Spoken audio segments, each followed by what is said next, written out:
What's up, fight fans? We are back at it with another edition here at Round One Sports TV. I am always your host, Edwin.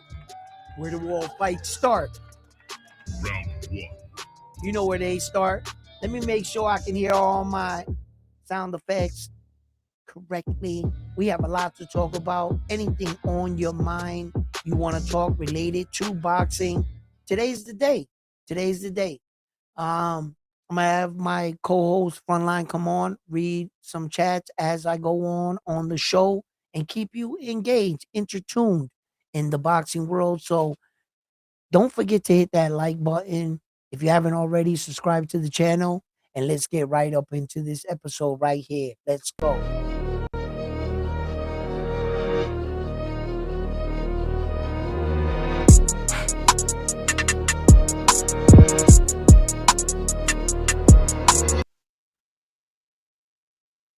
What the hell is this? What are you talking about?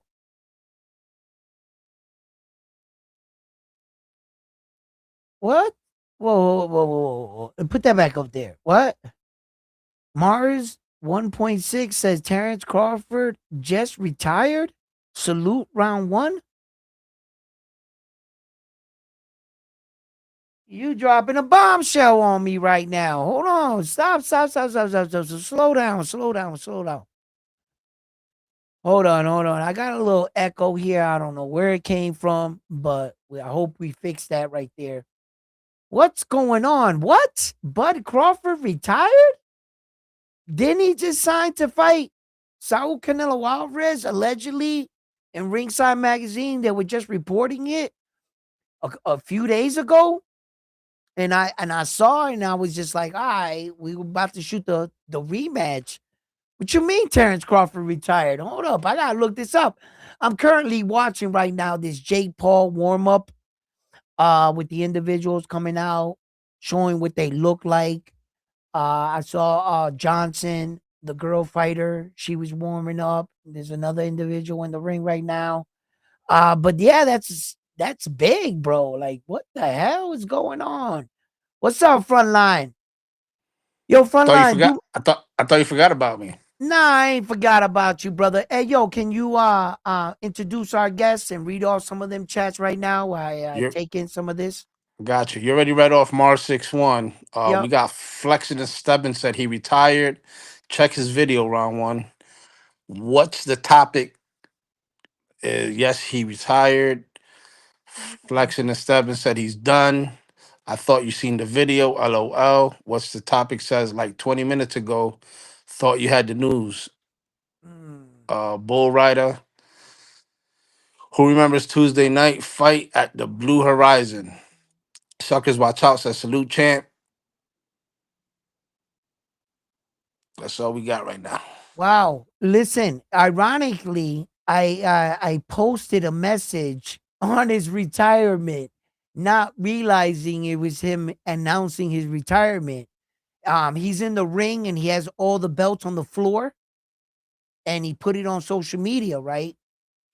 And the quickest thing that I thought, because I thought of all the controversy with him going through the WBC, and now I feel kind of bad about it because he's announcing his retirement out of the game, and he gave so much to us. He gave us a lot of great nights, that I can be here all night talking about. And if you guys want, we can look back at Terrence Crawford's career and everything that he's accomplished and what he gave to the sport. A man like this announcing his retirement is a big thing. For one, he retires undefeated. He has nothing else to prove. Terrence Crawford, he's the first man in boxing history to have gotten undisputed status in three separate weight divisions and now in a four belt era, in a modern era. So, Terrence Crawford, he achieved a lot in boxing, and boxing was on his heels the entire time. And what I mean by that is every time Terrence Crawford did something in boxing, the next man wanted to do it to see if it could be done. He accomplished one of the biggest feats in boxing in the last past 100 years, being undisputed in two separate weight divisions. And no sooner that he accomplished such a feat that stood in the record books for over 100 years, right? 6 months later, a 5'5" Japanese guy enters the room with you and he says, I did exactly what you did. And then a Ukrainian boxer, the heavyweight champion, walks into the room as well. So you are no longer unique. The first man to do it, yes, but not unique. So Terrence Crawford set off on to do something so outrageous. I mean, the odds were so much stacked against you. And he went up and he jumped up two weight divisions to challenge the undisputed champion in Saul Canelo Alvarez.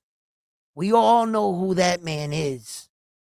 He has a list of bodies and accomplishments. Saul Canelo Alvarez. And he has a list of men that he has shared the ring with. Great world champions. And everybody said, Terrence, you're crazy. You can't do it. Saul will kill you, Terrence. And this, you can't beat him, right? And Terrence Crawford, he believed in himself. And he went out there and he beat the great Saul Canelo Alvarez. Can you believe that? And he put himself on such a Mount Rushmore that I don't think anybody's going to catch him. I don't think Naoya Inoue can catch him. He's going to need a lot of help. So what he was able to accomplish, and what he was able to do, he goes down as the greatest fighter in our era. The highest risk, the greater the reward. Naoya Inoue may have accomplished a lot in boxing and slightly mirrored Terrence Crawford, but he's never done no shit like that. That's got to be commended. Unless you do some shit like that and you know, fighting a champion is okay, an undisputed champion would be better. I mean, a unified champion would be better, but an undisputed champion, shit.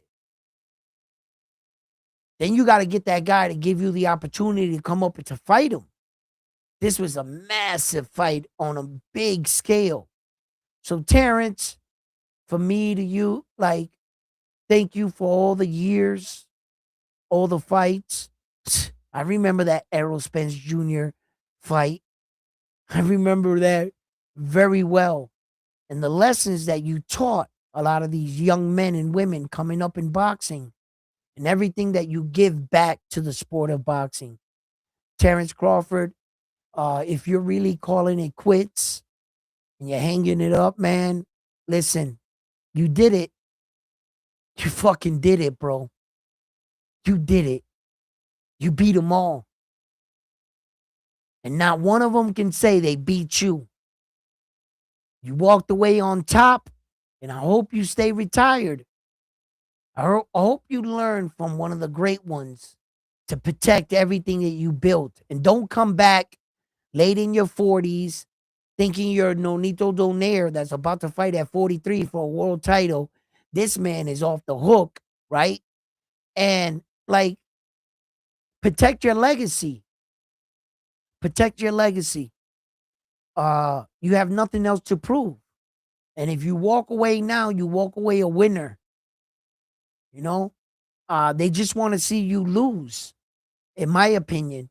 They just want to see you fight Saul Canelo Alvarez until you lose. Run it back, run it back, run it back, double or nothing, run it back. You know, those type dudes. And I think that Terrence Crawford, he beat all the odds. He beat all the odds. He fought his promotional company from Top Rank to COVID to miss opportunities, and he still ended up on top. You know, so I gotta commend Terrence Crawford. Um, like you know, achieving what he did for the sport of boxing and all the nights that he gave us. You know, like Terrence, like the, you know what I'm saying, congratulations on a great, amazing, amazing career. Congratulations. Yeah. Catch up with this chat. Bull Rider says he don't have the WBC belt. Um, Talking Trend says Bud retired. What legend? Suckers Watch Out says Usyk beat Furry and AJ. That's a lot. Gvon, man, Bud a coward. Never defended any undisputed. Got the belt and ran. Coward. Bull Rider says Bud don't have Conti snack anymore. That's why he retired. And then Samuel says, "What, he retired? No Canelo rematch." Yeah, well, you know, there's gonna be a lot of this, scrutiny and everything, but I gotta be on the side of boxing. And I appreciate what he did, at least what he did. Legacy wise, I've always talked about this. You guys know how I feel. The conversation when he goes to put what he did against our legends, he might and will fall short. At the end of the day, it's your resume that speaks for you. Who you shared the ring with. It's very, very, very important about title defenses. Very important to show your dominant run as a champion. To fight your contemporaries, to fight the top guys. He did that in Errol Spence. It's not my fault. Errol Spence flipped his Corvette or Lambo, whatever it was, sports car, 100 times. That's not my fault. It's not my fault. He ended up fighting Sean Porter at the end of his career, the exact fight, right? But you know, Terrence Crawford went through a lot of shit in his career. I'm not giving him any excuses. I think he could have fought better competition. Yes. Yes, I'm with you guys. I think that he could have defended those titles better. Yes. Yes, I'm with you guys. But I'm not going to be an asshole. I'm going to recognize that took a lot of blood, a lot of sweat, a lot of dedication to do. No matter how he navigated through his career and the fighters that he did for, shit, he did it. He fought Saul Canelo Alvarez, bro. And after he beats Canelo, what? Canelo wasn't nothing now?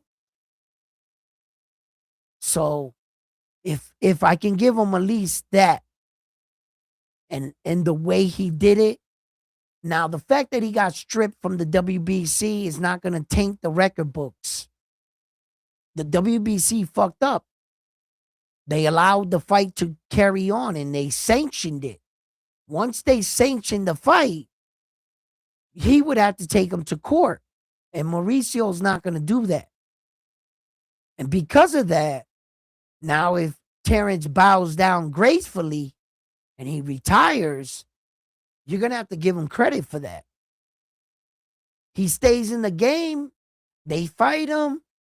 They might take his record out the book. I don't know. I don't think they can. But he walks away. But I'm with you guys. I'm with you guys on this. It's your record. It's your record, man. It's your record. If these guys fought the who's, let's not soften boxing and allow the guys to bullshit and duck everybody. Gervonta, did I say that? Gervonta Davis? Sorry. And duck everybody and be called the greatest fighter in the world. What standards are we setting for these men and women? That it's okay to fight these guys? Look, Terrence retired. And I guess he fought the guys that were available. I don't know what to say. We got Bull Rider says Bud never defended at 68. How is he great? Aquaflow says Bud fought once a year for no reason. And then Terror Destroyer got a joke for you. He said a farmer looks at his wife's saggy boobs and says with disgust, "If those things work, I wouldn't need a cow." And she looks at his crotch and says, "If that thing worked, I wouldn't need your brother." Whoa! Whoa! Hey, hey, hey! Yo, uppercut on the inside, low blow. I'm calling with a yo. That's crazy. Yo, wait a minute, wait a minute, wait a minute. Yo, that's crazy.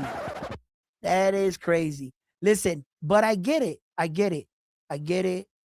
Um, it's not that he defended the belts or his opponent that makes Bud great. What makes Terrence Crawford great is being undisputed in 3 separate weight divisions and also retiring undefeated. That's what makes him great. No man has him on a highlight reel at being knocked out or anything. You're not going to see that. He went through an entire career unscathed, no blemishes, no losses, and he was managed to be undisputed.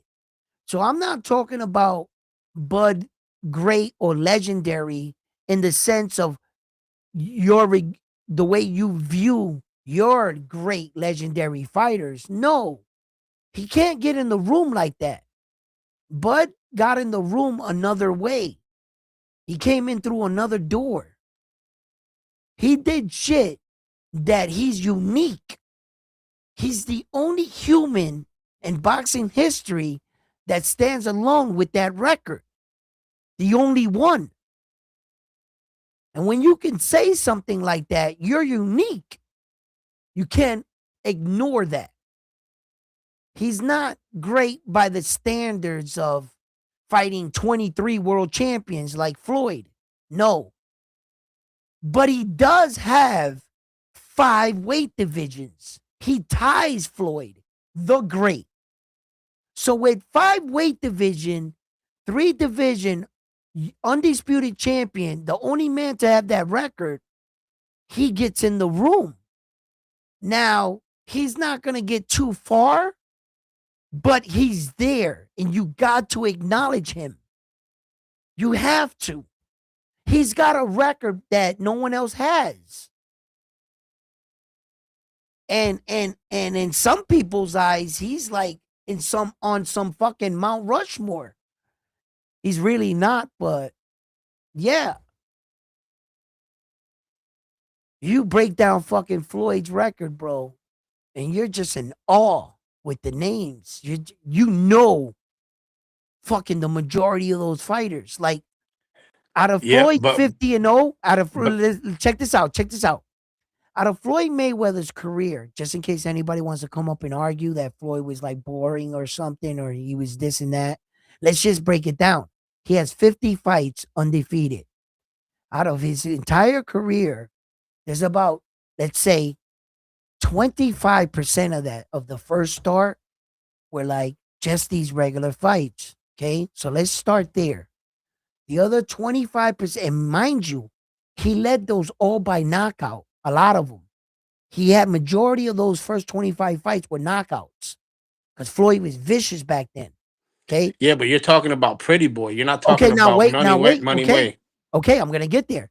Now, when we're talking about the next 25 fights, if you really, really look and break down Floyd Mayweather's career, he has about 5, maybe 6 boring fights. Maybe out of 50. He has 5 or 6 fights where he might have danced a little too much. Other than that, Floyd Mayweather, and let me remind you, whenever he knew he had to stand in front of you, when you go back and watch these fights, you realize he stood in front of all these guys. He just evaded them. He had all of them. He stood right in front of them. Like I've done this debate many of times. And like there's a couple of those fights and you can be like they were a gimme fight. Like that Connor fight, I really don't count it. You know, there's a couple of fights that it was pretty boring. Even that Manny Pacquiao fight I'll throw in there in one of the 6 fights. But technically, that's it. And on average, on 50 fights, 50 with 5 weight divisions, if you got 6 fights, bro, what are you, a robot? That's pretty fucking damn incredible, if you ask me. Every fighter, and then you didn't lose not one fight, let alone a fight. How about a round or two? How many rounds did Floyd ever lose in his career? How many rounds? Yo, his career was fucking, yo, his run was pretty impressive. And when he got older and he broke his hands, he changed his style. He wasn't aggressive, no knockouts. But boy, he was a boxing technician and you couldn't beat him. Not even the great Manny Pacquiao. Oh, he ran from me. Floyd ran. Well, you needed to get better. I don't know, because he beat you with that. I don't know what to tell you.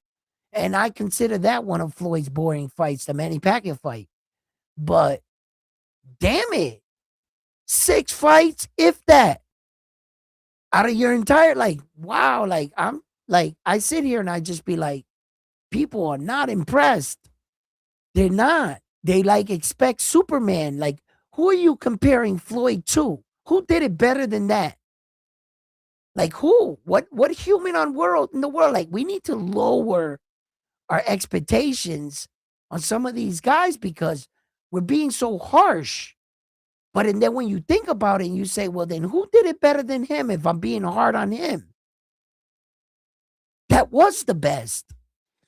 Well, we That got was the Bull best. Rider saying Bud is not Rushmore material. Then V No, Mason says yes, Bud is Mount Rushmore, 5 division yo, champ, and the only fighter in history to be 3 weight undisputed and 4 weight lineal champ. you see? You see? He got And in through the building through another door. Continue, Frontline. T Show Smooth says he lost rounds to Jose Luis Castillo. He's talking about Mayweather, and Mhm. lost some rounds to Super Judah. Yep. And that's a couple rounds.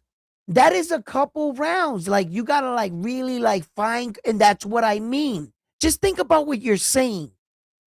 If you had to like sit back and go, shit, I think he lost some rounds against Mosley, Shane Did Mosley. didn't he lose some to Maidana too? Yeah, hell, my daughter knocked out his tooth. But on average, what other fighter was doing it better than that? You're gonna lose a couple rounds. You're gonna lose a tooth. You're gonna get staggered in a career. But let's be honest. What fighter is that close to being that dominant for 50 fights? 50. Come on, Julio Cesar Chavez never did no shit like that. And he had like 89 before he lost. He lost rounds in between. There were swing rounds. But Floyd was dominant. Floyd, a handful of rounds Floyd only lost in his career. Just think about that. Go ahead, Frontline. Any more? Chat. T Show Smooth says he lost to Jose. Okay, I read that. Lost some rounds to Super Judah. And then he says, I think he lost to Jose Castillo in 02. Yeah, a few rounds here and there. Yeah. But back to the Money May versus Pretty Boy. Pretty Boy was an animal. Mm-hmm. Money May was a businessman. He took fights that he knew he could win easily. You know what I'm saying? Yeah. It's just like if you compare Cassius Clay versus a Muhammad Ali, who had a better career? Cassius Clay was a fucking animal. Muhammad Ali was more for the people, if that makes sense. That makes 100% sense. Is like, this is like a topic, like I get real passionate, I get crazy when we start talking about Muhammad Ali and shit. Because he's my GOAT. He's my GOAT. Floyd's my GOAT for the lower weight division. You know how I feel about it. And just in case, let me clear that up for anybody, viewers that are tuning in. The reason why I have them as separate GOATs is because the heavyweight championship doesn't compete by the same rules as the rest of the divisions. They're the only division in boxing that doesn't cut weight. So Ali, respectfully, because it's the greatest belt in all of boxing, he gets the GOAT status. But for the rest of the men and women that cut weight, there has to be a GOAT there, and that's Floyd for me. So now that I Well, hold said up. You that, put him over. You put him over in a way. Floyd, yeah, you know that my goats can't be, you can't be considered a goat in boxing while active. We're the only sport that you cannot, I can't call Inoue a GOAT until he retires, unfortunately, because we tally up everything that you did and then we entered into the conversation. There's certain um there's certain limit, standards you gotta meet to get into certain rooms to get into the conversation for GOAT. You just don't walk in just because we Gotcha. think. So Yo, shout out to um Jeffrey for the $5 super yeah. chat. He says you're wrong, round one. Chavez had the one DQ change. Remember that? Okay, okay, okay, but that proves how many how many rounds do you think that Chavez went back and forth with some of those opponents? Yo, Chavez has some slugfest. Yo, his face must be made of leather, like rock, right? Like, look at his face, like he's a real warrior. Like when you look at Chavez right now, when I look at him, like you ever see like those wrestlers with the collie ear? And they're wrestlers, they're fighters because Yeah, a of lot of the MMA ear. fighters have that shit. Right, right, right. But when I look at boxers and I look at like a fighter like Chavez, I think the same exact thing. I'd be like, ooh, that motherfucker fight. Like he's Hey, been in some what about fights. that Mexican dude that Tito gave him his first unofficial knockdown? It was Compas, I think his last name was Yeah, Jody Compas. That Yori dude Compas. never touched the canvas a day in his career. Tito gave him his first standing 8 count and also stopped him, but the dude never touched the canvas. And I think Wow. before he went undefeated, he had like 85 fights and like I don't know how many knockouts. Yeah, yeah.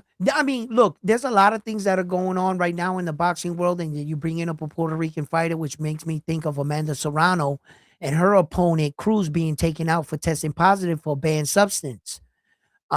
And the fact that they took her off the card.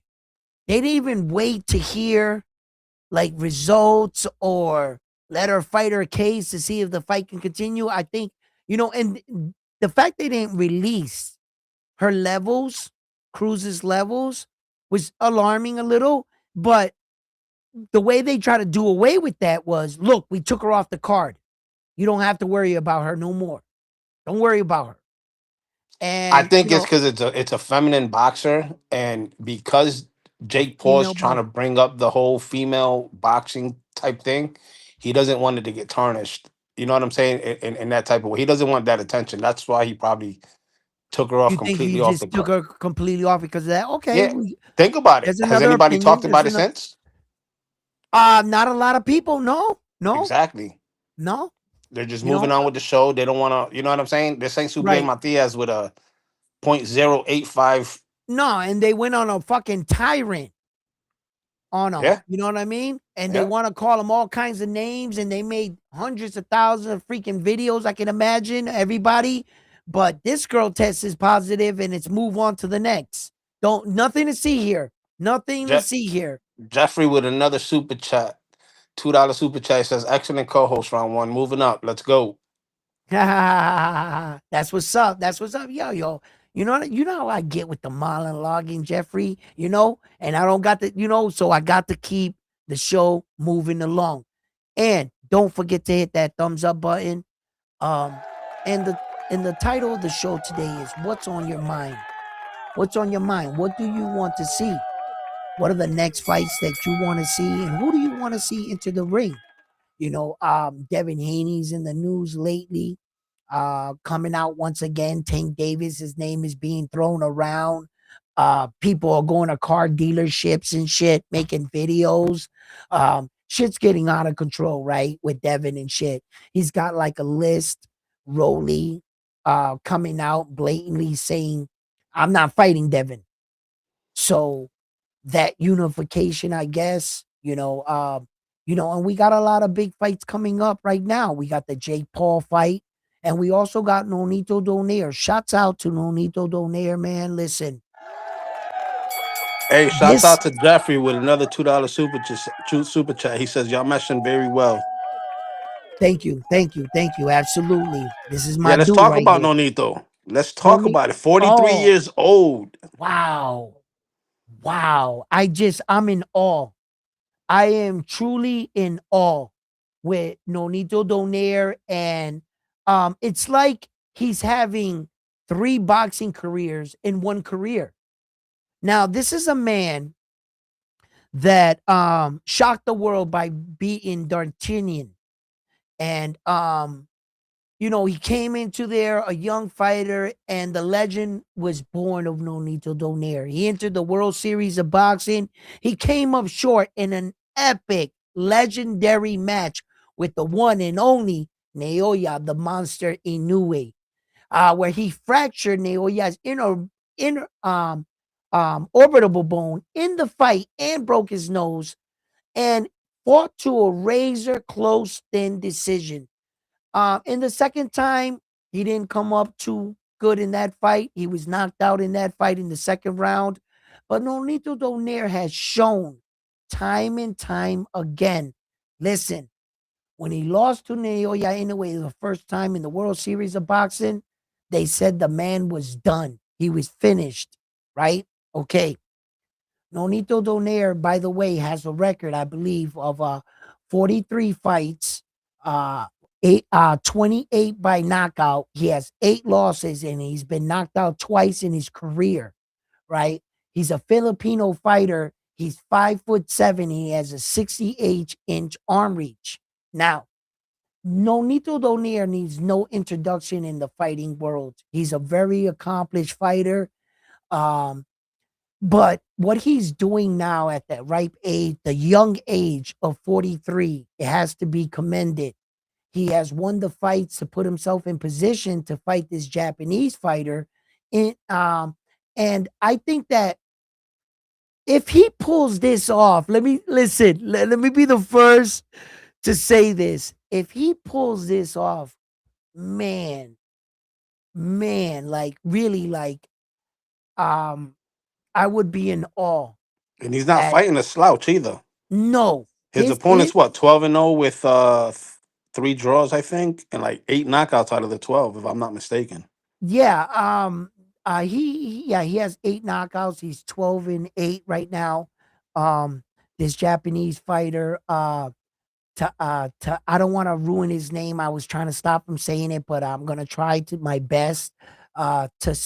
Tatsumi, Tatsumi. I hope I Tsumi. got it. I hope I got it as close as I could. But Tatsumi is a threat. He is a real game opponent. Don't let his record fool you at 12-8. Um, he is a good puncher. He's a fighter that's coming into his own, and he is a world champion. He beat Naoya Inoue's kid brother for the world title. Nonito Donaire is getting a shot at very said title. Now, um, the thing with these If guys, he wins, would he be considered the oldest champion? for the bantamweight division, maybe I'm not sure. I gotta look that up because George Foreman, as a heavyweight champion, didn't he win it at like 45?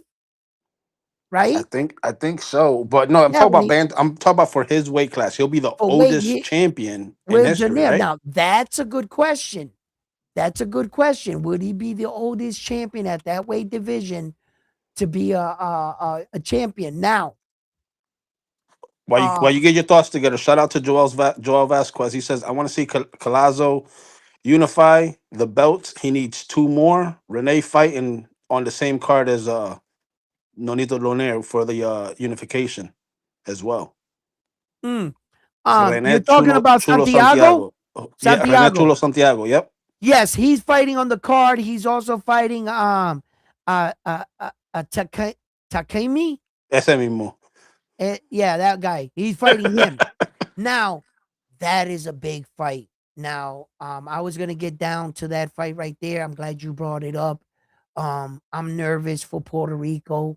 You know what I'm saying? It's a unification fight. Hopefully, we can get the victory here, guys. One thing about these Japanese fighters that of years of late that I'm starting to realize about them is the one special characteristic that it seems that they all have, the majority, is speed. They're really fast. And not all of them, don't be fooled by Junto Nakatoni, Naoya Inoue, and some of the top Japanese fighters, the big punchers. Don't be fooled by that and think that they all can bang. They can't. The one thing that they do have that seems to be that surprises our fighter is the speed. So I think if Santiago can control that, be calm in situations, look for his openings, and I think he'll be fine.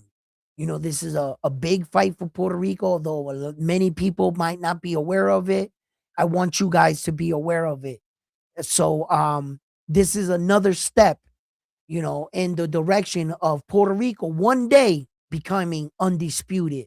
So before I die, that is something, a goal of mine that I would like to see if somebody from the island can step up and do that. I've seen everything else they've done. That's the last thing. So for me, it's a big moment for us, but I see that for the rest of the boxing world, it might just be a boxing match, and I get it. But yeah, that's a big one right there. But Donaire, not taking nothing away from it. He's the main event. And I got to admit, that shit's impressive. 43 years old. That's Yeah, impressive, man. that's gonna That is be and you already know a Nonito Donaire fight. It's gonna be a banger, no matter oh, what. when have you seen a boring Nonito Donaire fight? Never, Ever. never. Ever. Come The on, stop dude, it. the dude is either killed or be killed. You know it. He's not there to be your friend or none of that. I mean, he's a clean fighter, but he's not there to be your friend or none of that shit. He's there to show up and show out. So it's That's not going to be a Nonito boring fight. Donaire. Hey, Yep. speaking of boxing, Yep. did you catch the Eric Mini Pacman Rosa fight in DR? They booed that man. They Yes.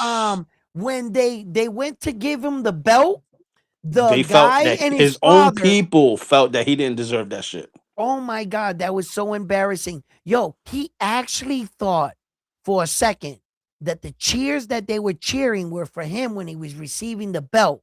But if you look carefully behind him, the Hmm. kid and his father were standing there and everybody was looking towards him and clapping for him. Yep. That your performance was so bad and the robbery was so bad that even the people and the islands people were cheering for the other guy? Like, Yeah, it's not a good look. that's not a good look at all, man. Yeah. I mean, yeah, he Yeah. took a devastating L in Japan, Mhm. but on your comeback fight, dude, you're That supposed to shine. You know what I'm yeah, that saying? that was worse. That was worse. I don't think they got the message out. And then the guy they put in for Edwin De La Santo was a straight cab driver. Well, they paid him a case of plátanos with a 12 of Presidente. You know what I'm saying? A It 12 was pack a of 12-pack? I thought Presidente. it was a six-pack. It was a Nah, 12. he got the Wow. bonus. He got the Oh, he extra got the six bonus? for the Okay, first round okay, okay. knockout. Yeah, yeah. All right, all right. Yo, we ain't no good for that. Listen, Hey, did you notice Edwin De Los Santos? He looked like he had a little pot belly. Like Potbelly, he my didn't man cut was weight out of right. shape. Listen, Bad. no abs. He looked round. He looked horrible. That's got to be the worst shape version of Edwin De Los Santos, honestly, I've ever seen in the ring. You know the good version I saw, the best version of him I saw was when he Against got ready Shakur. for Keyshawn Davis. Oh, when he got ready. Oh, yeah, he was real skinny. That Yeah. he was ready on that Yeah, one. like ready. Yeah, for Keyshawn. Yeah, he was. I think Keyshawn dodged the bullet quite as kept. Nobody wants Yeah, to talk about it. He might have dodged the bullet. on that fight, definitely Yeah. dodged the bullet because I think Edwin was Edwin was gonna ready. I think Edwin might have been there fight night ready. Like he showed up like Keyshawn, I'm ready. And I never seen them in the ring together. And Keyshawn is Keyshawn, but Edwin De Los Santos is Edwin De Los Santos, and he made arguably, which there's a lot of fight fans that believe this, that Shakur Stevenson is one of the most technical boxers that we have. He might not possess the power and the rest of the gifts, but when it comes to the art of boxing, hit without being hit, Shakur is like one of the gifted ones. You mean to tell me Edwin De Los Santos had him at a stalemate? Shakur couldn't figure him out? That his power was so. Shakur was like, fuck that. I ain't going in there the rest of the night. Hell no. So Edwin has something, but I got to admit, bro, he looked bad in that fight. And then the whole fight with what's his name, Mini Pac-Man, that just didn't help. You kind of needed your other cousins or brothers on the fight, let's say, to perform well, and to try to sell your stoppage. But when he looked bad and then everybody hyper focused on your fight and they was like, that dude was garbage, it just made the fight card look bad, in my opinion. That's why I really never talked about it, because I didn't have anything really to say. Box Lab had a good card that night. A Yeah. real good card that night. There was one. It was Carlos Rodriguez, a Yep. Puerto Rican dude. He fought a dude. I don't want to butcher his name because I don't know it off the top, but he fought a dude from Nicaragua. Yep. The dude from Nicaragua ended up stopping Carlos. Yeah. But let me tell you something. For as long as the fight lasted, that was a banger. That was a banger fight. Hey, let me ask you a question. In a couple days, we about to get this Jake Paul and freaking Joshua. It's gonna happen. Tell me, who do you think is gonna win? You got to go with AJ on this one. Okay. I like Jake Paul. I like Jake Paul because of what he's doing for Puerto Rican boxing. So I support Jake Paul 100%, regardless of what people say. He's a YouTuber. He's this. Listen, at the end of the day, he's a businessman and he's taken Puerto Rican boxing to a whole nother level. He's done help with repairs on a lot of gyms. He's brought up a lot of young kids into the gym that can't afford it. He's getting them in the gym. You know what I'm saying? So things that I see behind the scenes, dude, I as a Puerto Rican, I have to support him. I have to. Regardless of what they say, he's doing it for business. He's taking advantage of the Puerto Rican tax breaks because listen, it doesn't matter what he's getting kids off the Okay. streets. So who do you got in the fight, I got Danny? AJ. Come I got on. AJ. I got AJ. I got AJ You winning, said but all of that. Hold on. You said all of that about Jake Paul, all those kind words to take the other guy. no, but What's I'm going I got AJ winning, but I'm rooting for Jake Paul. Yo, Hey, now that might be subject to change. The fight's not here yet. listen. Let me tell you something right now, right? Uh I think Jake Paul smart is a smart man. When I sit back and I think about this, uh I think he might have caught AJ in a good situation where he wasn't like fully training or had any big fight around the corner. And Jake Paul had Tank Davis on his sights. He started doing this thing, and then we saw the Tank Davis fight fall apart. So AJ was kind of like a last minute replacement. If you really sit back and you think about the amount of time they gave Jake Paul and AJ to get ready for this fight, which one of these fighters was already in training camp? Jake Paul. So you're only giving AJ a little over a month to get ready. I understand AJ is a superior boxer and Hey, I but can hear you loud and clear, but Top Dog just said your audio is out. my audio is out. I can hear you, but Oh yeah? I don't know. Let's Hey, see. chat, if Maybe. you can hear us, just let us know loud and clear or whatever. All right. So, hopefully I'm talking louder. But Jake Paul is a smart guy, and I think that he rushed AJ into this fight. I don't think they really gave AJ the amount of time it takes to get ready for a fight like this. So, what AJ's gambling on is that I didn't need this much time to get ready because of his lack of experience fighting a guy this big. So they're just gambling on this. I think that the Prince, Turkey Al Sheikh, thinks that AJ is going to do the same thing he did to Francis Ngannou with Jake Paul.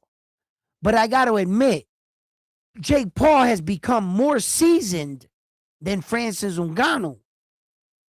He's a bit more seasoned. I don't think he's going to fall for that two straight right, one straight right, straight down the pike and drop you type shit.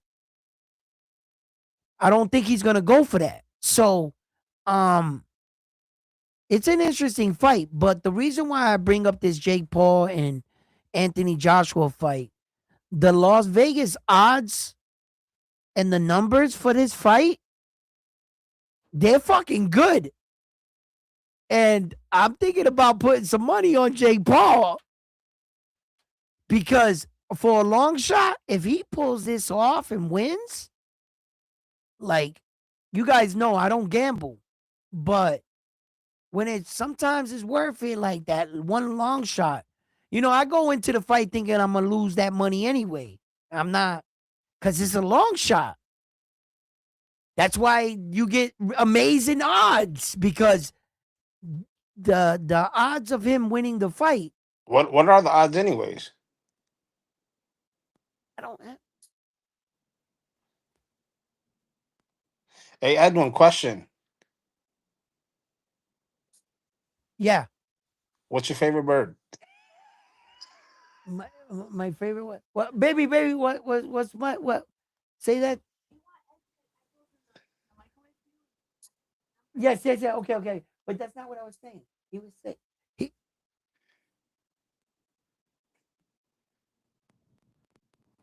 I asked my wife, "What's my favorite kind of bird?" And she said an Austrian bird. Hey, Yo, she's a sucker, huh? Go Smack Nuts Ho said Andre will be 3 division world champion, Bud giving up them belts. Osinci says clear, loud and clear. Samuel says they can hear us. Bull Rider says Jake Paul is good for boxing, but only in the marketing level. He will get KO'd. I Samuel think says so. we have to support Jake Paul. He is helping Puerto Rico boxing. Samuel, Turkey is doing nothing for Puerto Rico boxing. Facts. Correct. That is a fact. What Jake Paul is doing for PR, you got to commend the dude. You got to. You got to. He Um. says also Fresh Productions doing support as well. Absolutely. I mean, dude, they Yes. said no to Turkey.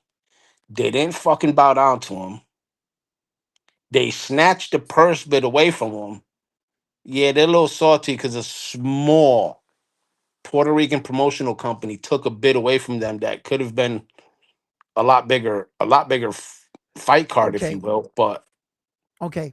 Let's play out the scenario, guys.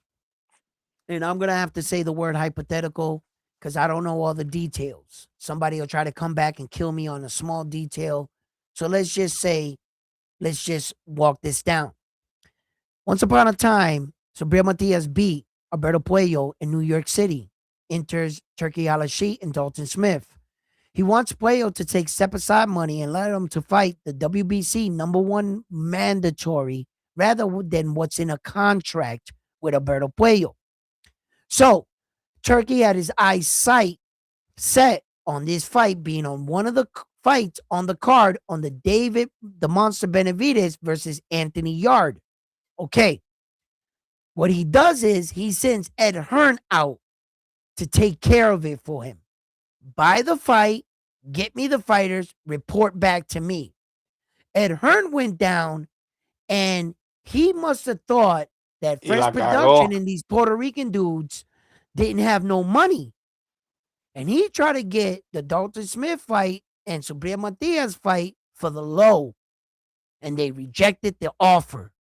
So much and so that they said, let's go to a purse bid. So Ed Hearn goes back, reports, and says, don't worry about it. I'll win the purse bid. I'll have this fight. He fumbled the bag. And Fresh Production end up winning the purse bid. Lo and behold. Now what does this do? It's going to allow another promotional company in with the networks to get a look at the real books, not what they're being told from the outside. See, Fresh Production with Subriel Matias was like every other game in town. You bring your fighter to the big guys, the big wigs, Ed Hearn, Top Rank, and so forth, right? And they co-promote the fighter, where that Fresh Production and Ed Hearn work together and a Subriel fight once upon a time. But you got to bring them to Ed Hearn. Now, by getting in the room and getting your first crack at you putting up your first show in the big leagues, you no longer have to bring your fighter to Ed Hearn. They don't like that. They don't Yo, want you know what I wish? nobody else sitting at the table. Yeah, that hurts him a lot. Because now Yomi's gonna see the real numbers. Mhm. But you know what would have been good for PR? What? If Yomi would have sat down with Jake Paul and did a Netflix thing with him for the card, Right. instead of going through, he's going through DirecTV and pay-per-view and so on and so forth. But if he would have got with Jake Paul, Yeah, but and you got to understand he can't get with Jake Paul no more because Jake Paul has a contract with Netflix, and Netflix is not putting a Yomi fight with them on the card because he no, would no, have no, to no, no, no, no, sign no, to no, them. no. I think you're misunderstanding me. Okay, go ahead. What I meant was for the production part, Production. not to put it on the Jake Paul card with Anthony Joshua. No, no, no. I'm No, no, no. talking I didn't about say that. I'm I talking mean about a from streaming service. correct. Samuel says Matias didn't even get paid much to fight Puello on that Turkey card. He just took the opportunity to fight for the title, and still with the title, they tried to disrespect him. Facts. And you know why, Samuel? Because nobody expected Subriel to win.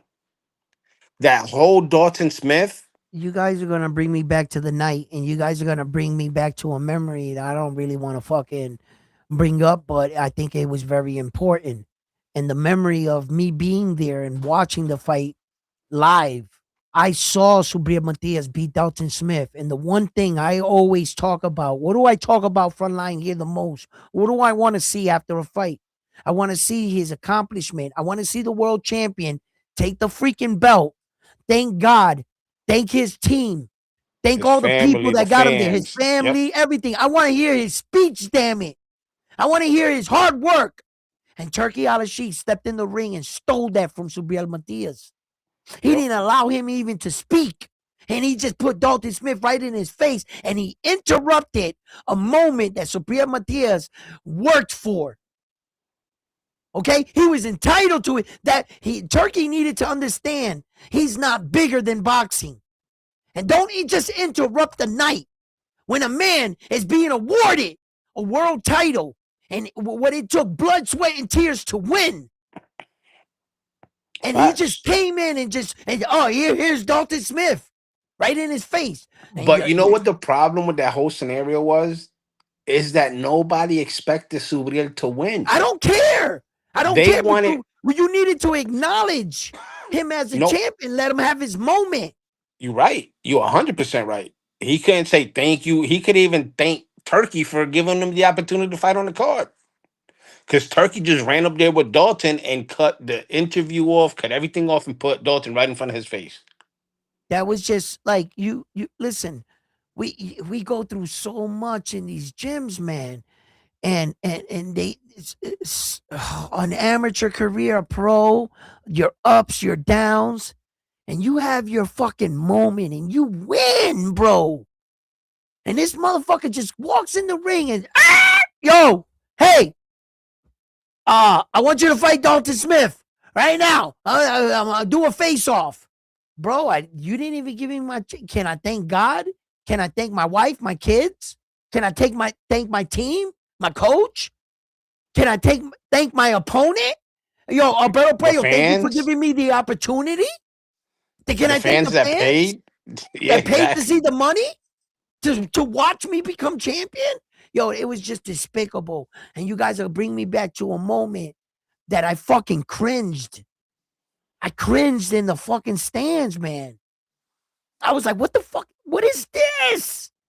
Yo, when I saw that hubcap with Benavidez, Arthur, when he won and Turkey made him pick up that undisputed title, it said like undisputed was like silver. There was a fucking hubcap. Have you ever seen any of your legend fighters hold that belt? Did Mike Tyson ever hold that belt? Did Floyd? Did Felix Trinidad? Did any of the champions in the world? No, I don't want to see that bullshit. I wanted to see him draped with what he fought for. What was on the line that night? I want to see his hard work. I want to see all the belts all around him. That's what I wanted to see. And Turkey Well, came in and took that away. you got to understand how dictatorship works. Dictatorships, they start a propaganda and they run it for so long that it becomes the norm. You know what I'm saying? And that's what he's trying to do. Every card he hosts, what does he do? He does the same shit. And people that watch it, it's going to become the norm. Why do you think the boxing fans are so upset about what he's doing to boxing? Me personally, do I like the fights that he puts together? Yes. Do I like Yes. the way he's running the boxing game? Absolutely not. No, some of it, no. Some, no. He has to understand that.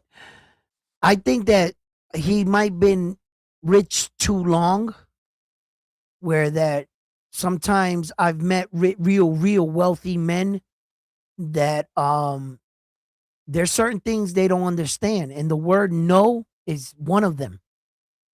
Um, and they're the type of men that can call in on press conferences over a phone and hold up the entire press conference. So I don't think he sees his actions. He doesn't see what he does. But Well, I not to do. mention, not to But I mention a do. lot of the fights that he's held,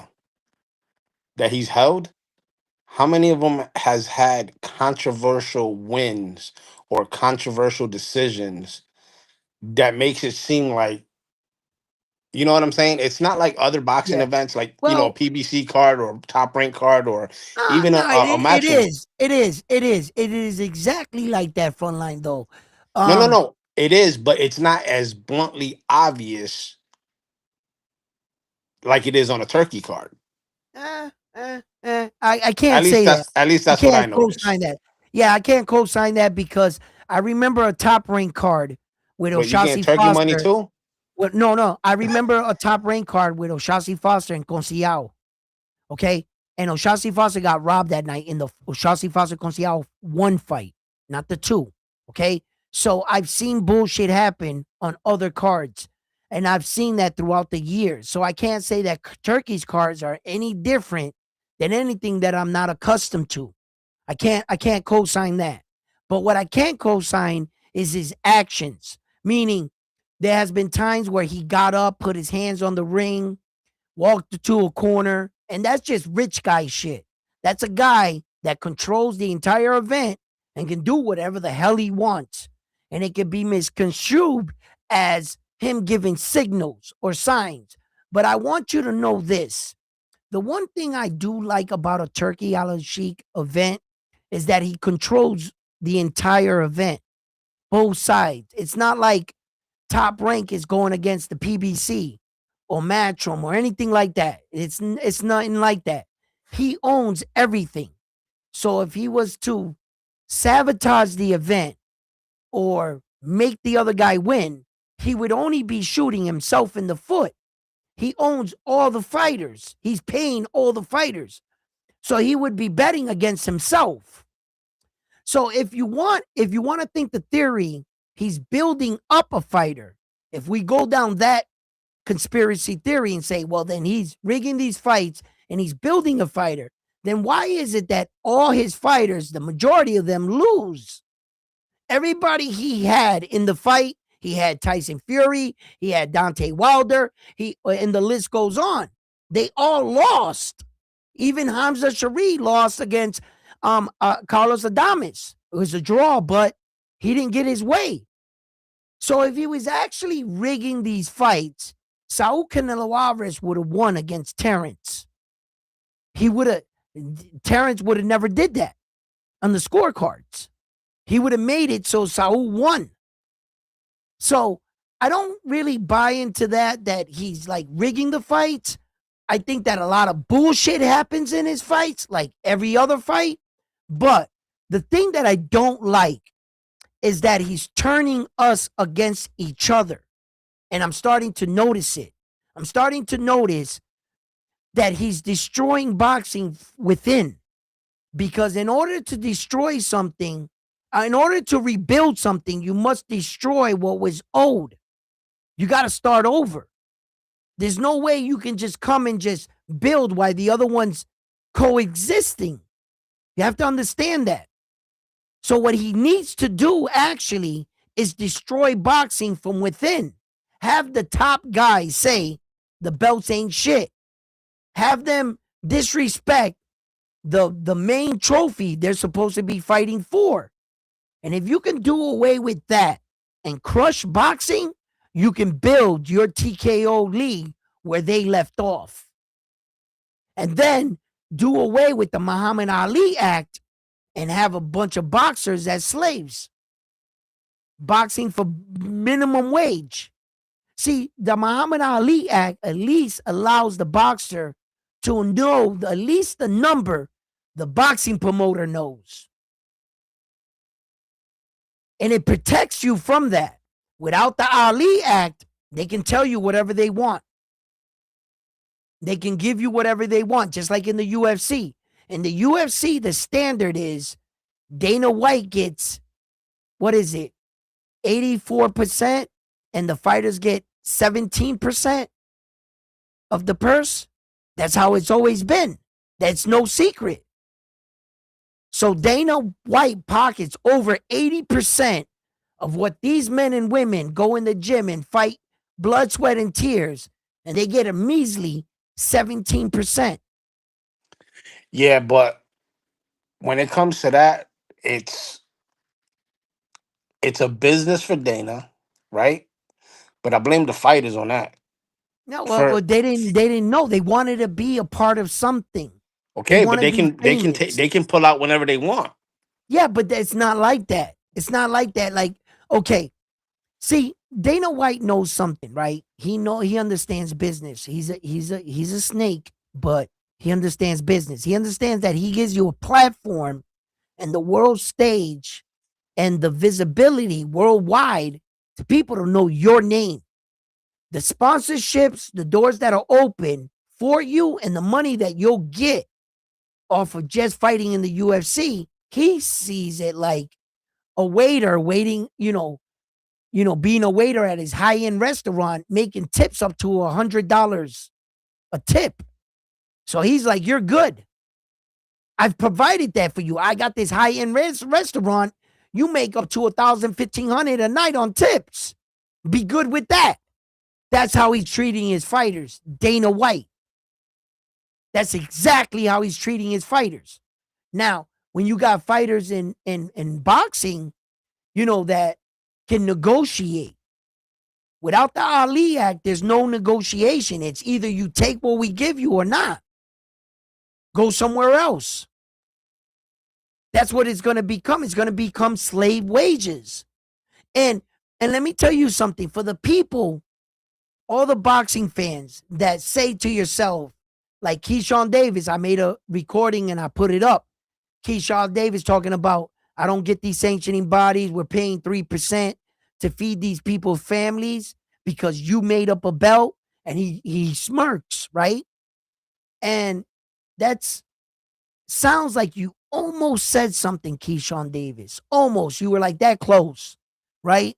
But first of all, just because people made up a belt, what you mean? You act like they made this shit up last week. This shit has years of champions holding that same exact title, and they made it the belt and they made it stamp certified so that you can be called champion, Keyshawn. Recognize that first. As another thing for Keyshawn saying, I don't get the 3% that we paid to the sanctioning bodies, that this is a ripoff. Really? Really? You must not pay attention to the rest of the world? Okay, here, let me break it down for you, Keyshawn. In an NFL contract, an agent mysteriously takes what percent off an NFL contract? Oh, here, I'll give you the answer. 3%. 3% off a $10 million contract is $300,000. That's average on an agent in any NFL contract. 3%. Wow, it's incredible. What do they take out of the titles? 3%. You talking about like these athletes don't pay for shit. Oh, yeah, they do. Yes, they do. It's not blatantly said they're playing for the trophy, but how the hell does the athlete get to the NFL? Oh, he goes through college. He pays for a college tuition. So when he gets out of college, he's in debt. He's in debt, hundreds of thousands of dollars when he gets out of college. But the boxer never went to college. He went to the school of hard knocks. So you want to go through a life of not paying college and tuition, an agent, but getting a manager, and you're crying about 3% at the end? You're going to pay for everything, whether it's first, last, anything. You're going to end up paying for it. And that's just the sport.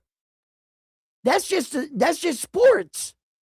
But somehow, Keyshawn Davis doesn't see any of this. And the rest of the boxing world doesn't see none of this. They say that the WBC are crooks, that these belts are crooks, but at least we have something. We have something to fight for that's stamped, that's certified by the men and women that came before them. If we were to do away with these belts, what would we be fighting for? The living room championship? The ring championship? One belt? It's going to be chaotic. Well, what he fails to realize too is that those belts are what gets him his big paydays.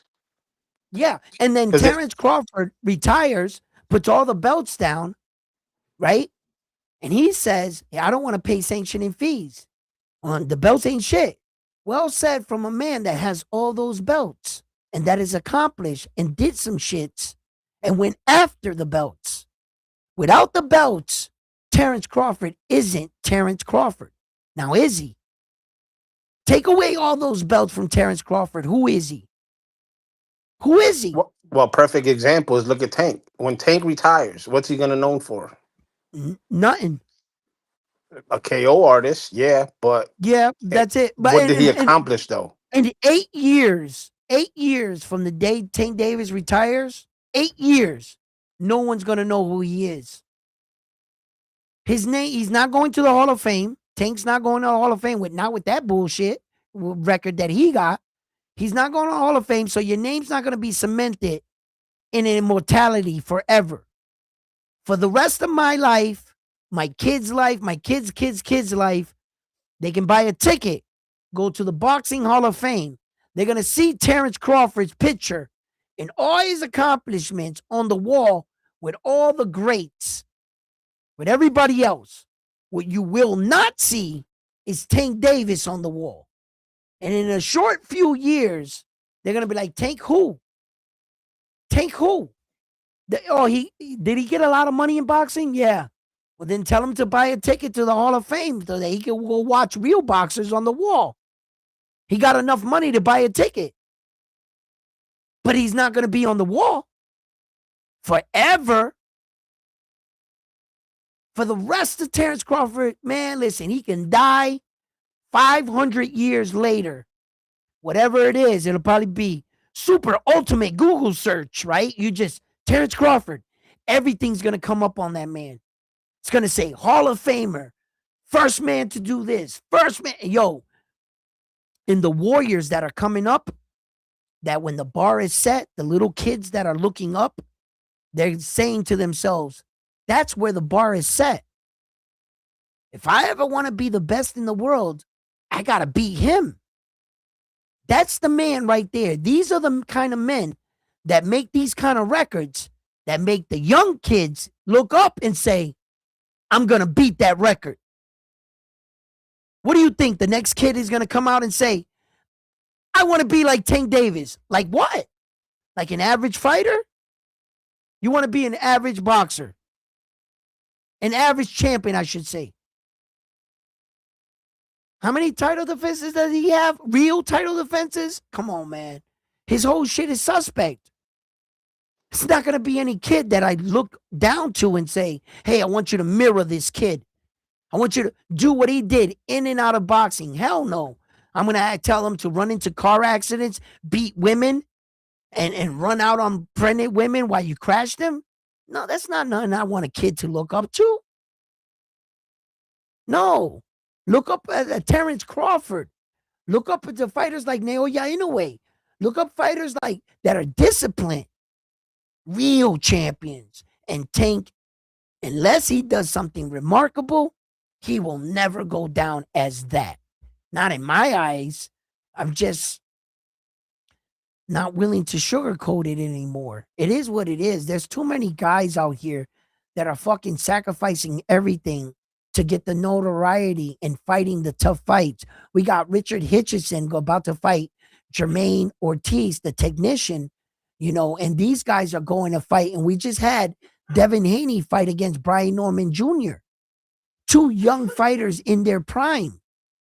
When we're asking for these fights, at least we're getting these fights right here. You know, you got Ryan Garcia going against Mario Barrio, another title fight. But at least what you could say that Mario Barrio, Ryan Garcia are fighting for a title. Devin Haney and Brian Norman Jr. were fighting for what? A title. What are you doing, Tank? What's going on with you? What's wrong? You know, and I don't mean to be critical and judgmental right now on Tank, but it is what it is. The gig is up, brother. Nah, man. We love boxing. We're from the show me state. You're gonna have to show me rather than talk about it. That talking shit is done and over with Tank, man. We as fans, we should hold him at a high standard. He's fucking good. He's amazing. He's explosive. What's the problem? Why is Shakur Stevenson fighting Tio and not you? Oh, since he says stop hating on my boy Tank, though, he will whoop all of them. But here's a problem.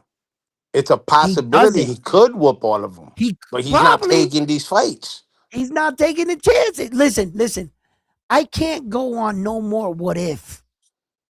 I think putting the cart before the horse. Shit, I had to commend Ryan Garcia, and I was like forced to because I was forced because of the truth. Ryan Garcia called Tank out. Ryan Garcia called Devin out. They didn't call him out. So Ryan Garcia dared to be great to fight these guys at least. Can I say the same thing about Tank? And Devin Haney doesn't duck any smoke. Every fighter, they said, Devin, fight him. Devin, him. I got to admit, this motherfucker fought the dudes. The only guy that I could ever say that Devin Haney did not fight, that it was Sandor Martin.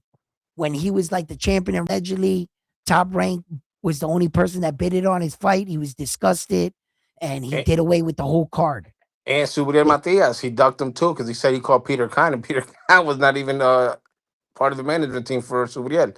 Right, or whatever. Well, I can't consider that a duck because he was actually, Subriel never had him on his radar. So, but for the most part, I can honestly say that about Devin. But there is 0.0000% I can say that about Tank. I can't say that Tank fought Teal when Teal was in his division. I can't say he fought Loma. I can't say he fought Devin. I can't say he fought Shakur. I can't say shit. He didn't fight nobody. And for as talented as he is, listen, I know what I'm looking at. That motherfucking dude, Tank Davis, is a fighter. He can box, he can fight. What's the fucking problem? Why is it always unfortunate events? Or we always have to give him the benefit of the doubt? Or it's been like that for his last 10 fights. I didn't want the Lamont Roach. I didn't want the Frank the Ghost Martin. I didn't want none of that. I didn't even want the Ryan Garcia fight. I wanted him to fight champions during those times. I wanted him to unify. He never did. And Frontline knows exactly what I feel about this, about Tank's situation. I always told him I'll go to my grave saying it. I believe Floyd Mayweather fucked up Tank Davis's career. For as much as he helped him, he also hurt Tank Davis by putting that belt ain't shit mentality in that kid so that Tank never beat his records, so that Tank never fought as many world champions for that Tank. And I think that Floyd actually saw someone talented enough to possibly dethrone him on the boxing Mount Rushmore. And he got to Tank before all of us could. And he discovered Tank and he poisoned and corrupted Tank's mind. Don't accomplish things. Just think about the bag, Tank. And I think that Floyd actually did that. And I'll go to my grave saying it because I still can't understand why a fighter so talented, so explosive, so dangerous as Gervonta Tank Davis, and why he hasn't done anything with his career. He really hasn't accomplished or beat anybody. And that is a puzzle I'm frustrated with. I can't solve it. I cannot solve it. I know what the fuck I'm looking at with Tank. I know what he is, man. I'm with you. I think he could beat these guys. He just doesn't do it. I can't give him the credit for not doing it. Now we on some bullshit. I can't be that guy. I can't be that guy. And hopefully maybe I say something or it gets back to Tank Davis that it fucking lights a fire under his ass. And he says, you know what? I'm going to fucking show the world. I'm going to show the world I can beat these guys. And maybe, I don't know. But JWC, if you ask Edwin now, Inoue is the GOAT. well, He says when and if Inoue goes undisputed at 26, will he be considered the GOAT? not until he retires, and then, in order for you to get the title of GOAT in boxing, you have to be doing something so extraordinary that as an active boxer, you would have to be a living legend. You would have to be what we consider a living legend while active. That you're doing something so spectacular that they don't even think nobody active can catch you. By only accomplishing what Terrence Crawford already did, I could not be biased and give Naoya Inoue GOAT status while active. He wouldn't be doing anything unique. Had he got there by himself, then I could maybe consider it. But I will not give any active boxer GOAT status because I learned my lesson. Let These me ask you boxers, this. these boxers don't retire well. They fucking come back at 40 years old and start getting knocked out of the ring late in their career, knocked out 5, 6 times. And then all of a sudden people are like, yeah, he's still the GOAT. No, he's not. Not being knocked out 5, 6 times, that affects your record. And that's why Roy Jones Jr. is not in the conversation. That's why Manny Pacquiao got out of the conversation. That's why fighters like that can no longer be considered as the GOAT. Why? Because they come back later in life and they fight and they fuck up their record. They mess up. That's why the Hall of Fame wants you to be retired for 5 years, because they know how crazy fighters are. After 3 years of sitting on the couch, they'll jump up, I'm back, and fuck up their record. And you can't be considered the GOAT. You got to protect what you forever. Naoya Inoue has to give me his career, 5 years retired, to prove he's retired. Then he's considered on that day into the Hall of Fame and under GOAT status. And until then, you can't be fired. You can't. I can't break the fucking rules for Tom Brady for the NFL. It's a no-brainer. He's going in the NFL, but they're making him wait the time frame, right? The day Tom Brady retired out of football, they should have just said NFL and put the fucking jacket on him. It's a no-brainer. Who's going to vote against them?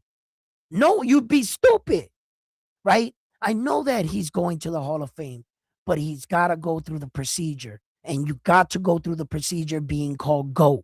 What's fair is fair. Naoya Inoue has to give me 5 years retired, then his record, then we tally it up. Talk to me then. Do you think Inoue will make Hall of Fame? Don't say, stop it. Just next. Of course he's making the Hall of Fame. The man's got almost 3 boxing careers in one career. Naoya Inoue, you could take his accomplishments and put 3 guys in the Hall of Fame with his one career. You could take the last guy defending all 4 belts, a record breaking 6 times, which would be against Alan David Picasso, right? Just that in itself, you're going to the Hall of Fame. Then you could take his run of being undisputed at 118 and defending the belts. You're going to the Hall of Fame. Then you could take his run on the lower weight from 108 and defending the belt at 115 7 times.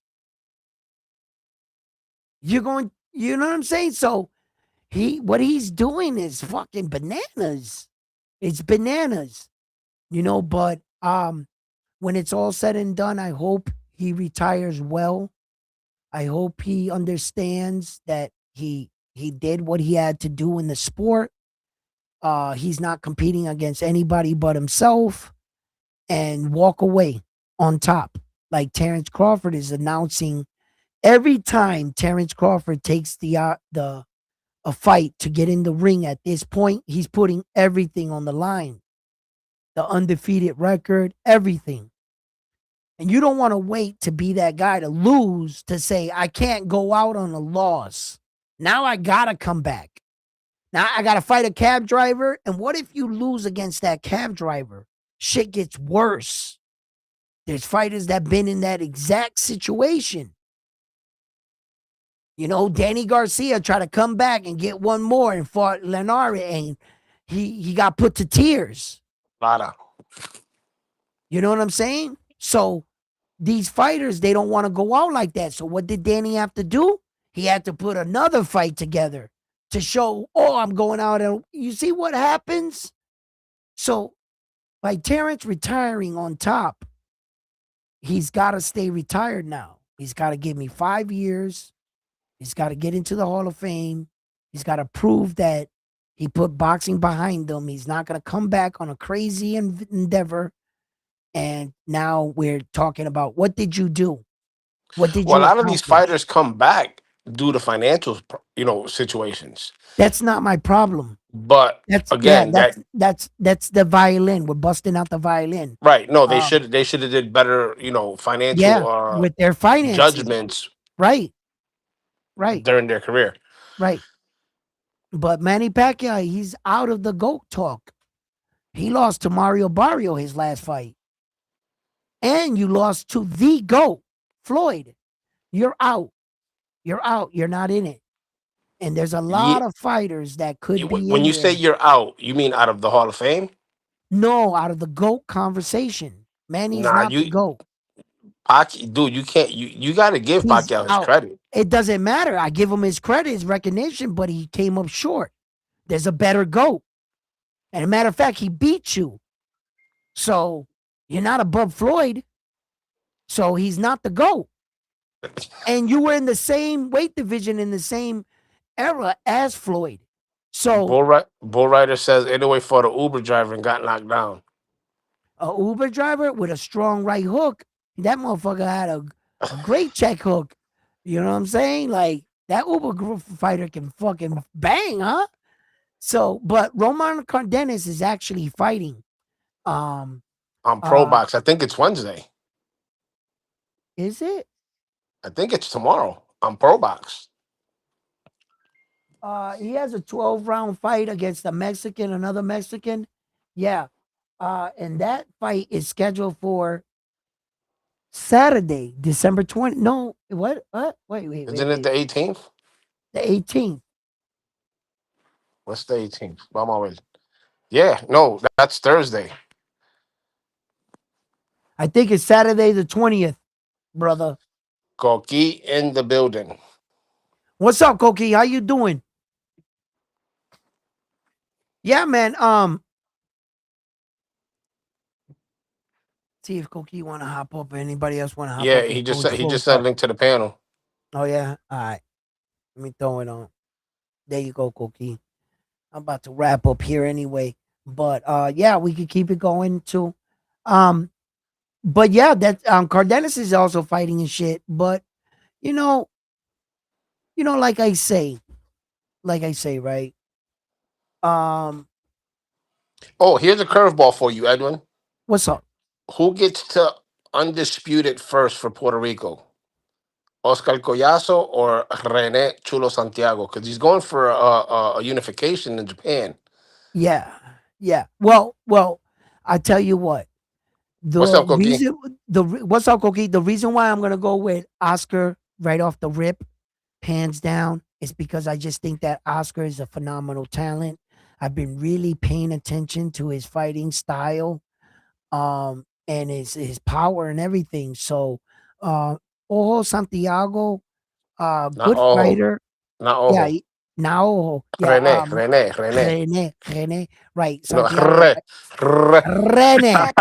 I enough with the Spanish Like lesson. Okay, listen. I think he's a great fighter, but I don't think he's no Oscar, to tell you the truth. And if I had to put my money, I've already said this, my money's on Oscar being the first undisputed. That's where anybody else can feel free to surprise me and prove me wrong, Puerto Rican fighters. Feel free. Feel free. You know what the problem is though with Oscar, with Collazo? The problem with Collazo is that none of like Taduran and Jerusalem, yeah, they don't want to take the fights. They're bidding themselves out. So Right. it's gonna be hard for him to get the unification. That's true. And didn't he beat the other guy already? He beat Jerusalem. Yes, he knocked him out. So he's not gonna want to fight him. He's not gonna want to fight Oscar. Like, it's gonna take a lot. But just like some of the greats, Michael Jordan, Tom Brady, Naoya Inoue, what did they do? Naoya Inoue said, "Take money out of my purse, give it to the fighter." You know, ain't no Puerto Rican ever gonna say that shit. Well, you better do some Tom Brady shit if you want that belt. Think for the future. Think for legacy. I don't know. But you're right. It's tough. Yo, Koki, what's up, my brother? How you doing? Yo, what's up, guys? I appreciate y'all having this live. Y'all holding it down.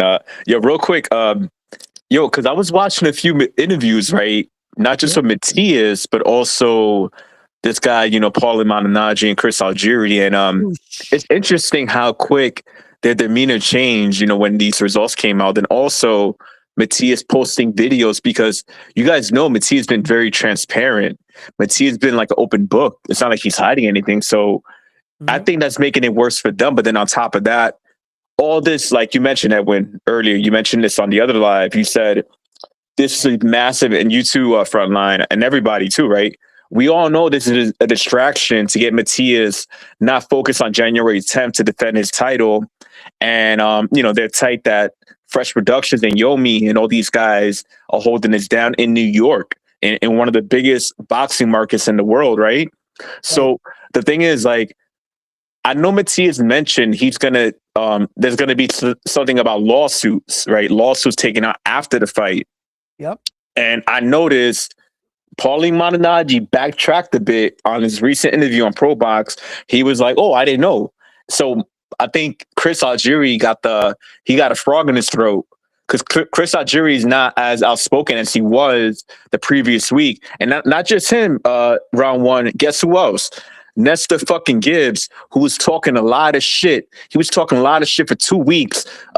Even though shit came out, he was, he insulted Caesar. He insulted you. He insulted every Puerto Rican, every Matias supporter, and he made it seem like Matias, because there was people in that chat sending super chats. He was taking money about Matias. Oh, he's on steroids, so he must have killed Dadashev too, and took steroids for that.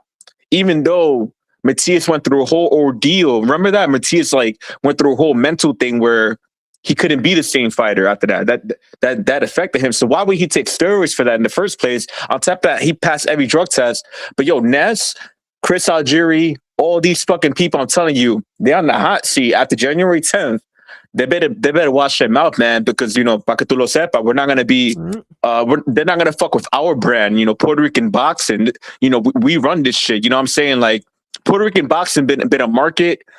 Tito days, Hector Camacho, even Jose Torres, you know what I'm saying? We show up for our people, And I don't want this to happen where Dalton Smith and Eddie Hearn and all these guys, they're successful in keeping Matias distracted, and Matias is off his game plan because that's what they want. And I want us to be fully endorsing this fight, promoting this fight. I'm promoting this fight in every podcast. You know what I'm saying? Because some people, they don't like to talk about Matias. But I'm going to keep talking about it until they know January 10th. Tune the fuck in for another No Mas Diaz. Absolutely. And thank you. Damn, how much they paying you, Coqui? Man, I'm hot, man. I'm hot, bro. I've been holding this shit back for a minute, man. He's hot, baby. You know what I'm saying? You don't got to pay a true fan to come and speak his mind. I'll do it for EBT real quick. But I tell you what, to touch on, hold on, Frontline, to touch on what Coqui talked about, right, as Chris Algieri and Paulie Malignaggi. First of all, I want to bring you guys back. When the news first broke about Ryan Garcia testing positive, they asked Chris Algieri, and his response in the moment was, you need to let the facts come out. You need to let Ryan Garcia fight his case before you throw accusations. That was then. And then when it came to Subriel Matias, his first reaction was, fuck Matias, this and that. He's a shitbag, blah, blah, blah. I might be paraphrasing here. And that he killed the guy in the ring. And him and Paulie and guys like Ness, and I was arguing, that's exactly what I got kicked off the voice for, right? Was saying that, hold up, if somebody died in the ring, don't you think there was investigation? No, round one, use Google. You should know better. If you don't know there was an investigation, then you should, because I'm saying that I think if someone loses their life, I'm going out on a limb here, and I'm saying I would assume there was be an investigation in a professional sport. So I was shunned for saying that. Right? So now that's because it doesn't fit their narrative, Edwin. You're going against the narrative. Okay, but I don't care what their narrative is. I know what I'm fighting for.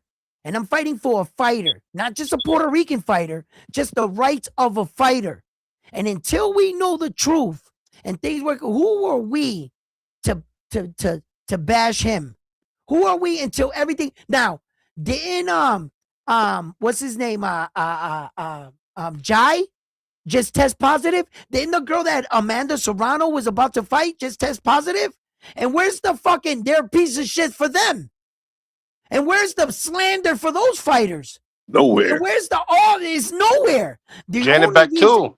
And Janibek, that's the guy that I'm saying. I was Janibek, right? That's him. And where's the slander for all those guys? And where for Jaime Munguia? And for all these guys, nothing. Radio silence. But all of a sudden, for a guy that goes under the threshold, here we are. Don't you guys find that a little ironic? Don't you find that a little peculiar? That these guys, I know is that they're sabotaging the card. Wake up, absolutely. People. They're trying to bash us. And Coqui is right. You don't allow them to deter you from a great fight. Where were you on the night Dalton Smith and Subir Matias entered the ring in New York City. Where were you? Did you guys see that fight? I invite you to come out or from your living room to tune in to a mega showdown. And I'm telling you, it's for a title defense and it's undefeated Dalton Smith. His O got to go. Let's, you know what I mean? Let's Not to get hyped mention for this Subriel. fight. Subriel had a interview on Molusco, Oh, I and heard that. Yeah. in the interview towards the end, he made it clear. He's like, I'm focused on my fight. I'm not worried about none of the propaganda that's going around right now. Yep. But after the fight, prepárense, que that's when the he's basically telling people to prepare themselves because that's when the legal actions are going to come in play. Mm-hmm. So I'm sure Jomi and his team got something. You know, they already got their lawyers on speed dial. They probably already got the paperwork written up. They just waiting for after the fight. Because the other thing that you didn't mention, Edwin, I mean you mentioned it before, but just now in your little rant is after he tested the quote unquote positive for the below the levels of ostarine, nobody's talking about the 4 other tests that he's taken since then and all came back negative. So if he was really cheating and nobody wants to consider cross contamination a factor, we have a serious problem with the narratives that these fucking people are trying to put out from El Chota Cabron Este. Then you got Chris Algieri, Paul Malinagi, and the whole dude. I'm a little pissed off with Pro Box as well because they allow that shit to go out there like that. You know what I'm Yeah. saying? Yeah. Yo, Yeah. Frontline, I'm a on little top of that, disappointed in I don't them. mean to Yeah. interrupt, but I know you're in Tampa, right? Yeah. Yep. And you know, Pro Box do a lot of the events in Florida. And you know what? You know what their biggest market, their biggest fan base is? Fucking Puerto Ricans, man. Yes. Yo, and the fucking disrespect that these guys do, because Chris Algieri, let's be real, it's prejudice. You know, it's nothing else. This guy's from Long Island. I know about Long I Island, would bro. say Paulie was. I wouldn't say Chris, but I Paul would. I would prejudice agree too. with Paulie. Yeah, but Yeah. you know, Paulie's Sicilian, so they're like the black people of Europe. So he can't really be too prejudiced. He's he's one of us. Yeah. But you know what I'm saying? I got a problem with that. But yo, Frontline, did you think that Matthias' team, Fresh Production, everybody, do you think they expected this to come to them? Because when they won that purse bid, there was a lot of questions asking where they got this money from. You know, and did they expect like some type of like sabotage to come their way because they won the purse bid, they won New York? I don't think Yomi's they not an expected on idiot. this level. I don't think they expected it on this level. Tomi's been what Frontline's about to say is Tomi's always been a businessman and he got money and they underestimated him. Now, when they came back and said to Tomi, where the fuck did you guys get this money from? Right? The thing is that Tomi, like Frontline would say, he has multiple endeavors, multiple businesses. He has his hands in multiple things like every other promoter. They just didn't think that he can swing the bill. Now, not only swing the bill, but have the experience to host the event. You have to have a network. You gotta buy a venue. You gotta rent a venue. You gotta get a date. You're gonna have to get your cut man, your insurance, everything for the night. Do you know all these things? Are you paying the right amount of money? Is Ed Hearn calling the bigwigs and telling them, hey, these Puerto Ricans, they don't really know the numbers? Hey, Which, just so you know, I'm glad you mentioned that. I'm glad you mentioned now that because check this out. there's Hold a on, hold on. report out there. Hold on, let me get this Yep, out so yep, you can follow up on it. okay, There's a report out there that's claiming that Jomi right now, yep, he's way over budget. So to your point, who knows? Are they trying to fuck him over in right. these venues? And they like charge them for like everything over. But what Yomi has to understand and Fresh Promotions got to understand is, and if they can hear me tonight, what they got to understand is they may be able to pull the wool over your eyes right now. And they're trying to make it expensive so that you quit at the finish line, so that you drown at the shore. But I can guarantee you, If you can get by this one and you host another event in another city, in another country, they're not going to be able to stop you. They're going to reveal those numbers. They might be able to boost the price here in New York, here and there. And Bob Arum is a New Yorker, and Turkey will have a lot of connections through Bob Arum, and a lot of phone calls will be made. But I promise you, Puerto Rico, I promise you, if you guys can muster it up and get it together and pull this off, you guys are in the room. You no longer got to bring your fighters to their promoters to host your events. This money, you put it into your next event and you gamble on that. They're not going to be able to fucking hide it from you. And just a quick giddy up off of that is for the people that don't know who Juan Ivan Orengo is, aka Yomi.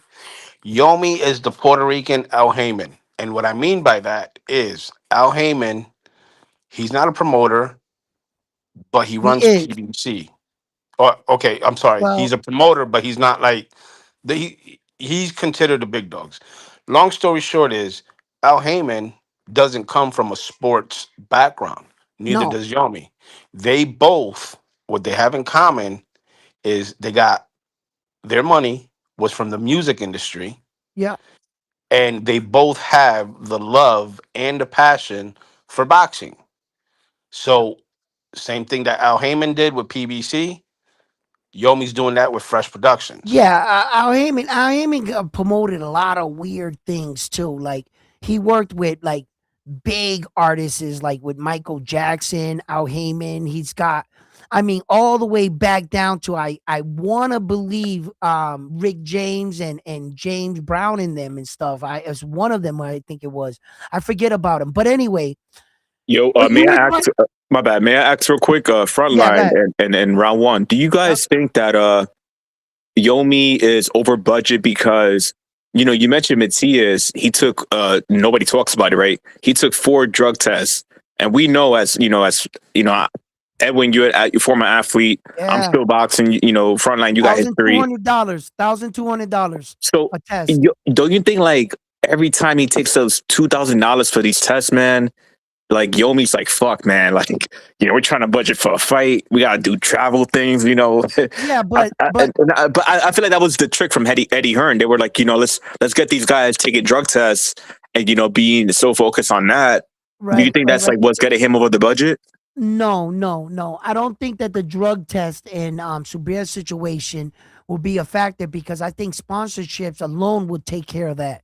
It won't even affect Yomi's money in the thing. What I think is affecting Yomi is that he's trying to pay for a good card.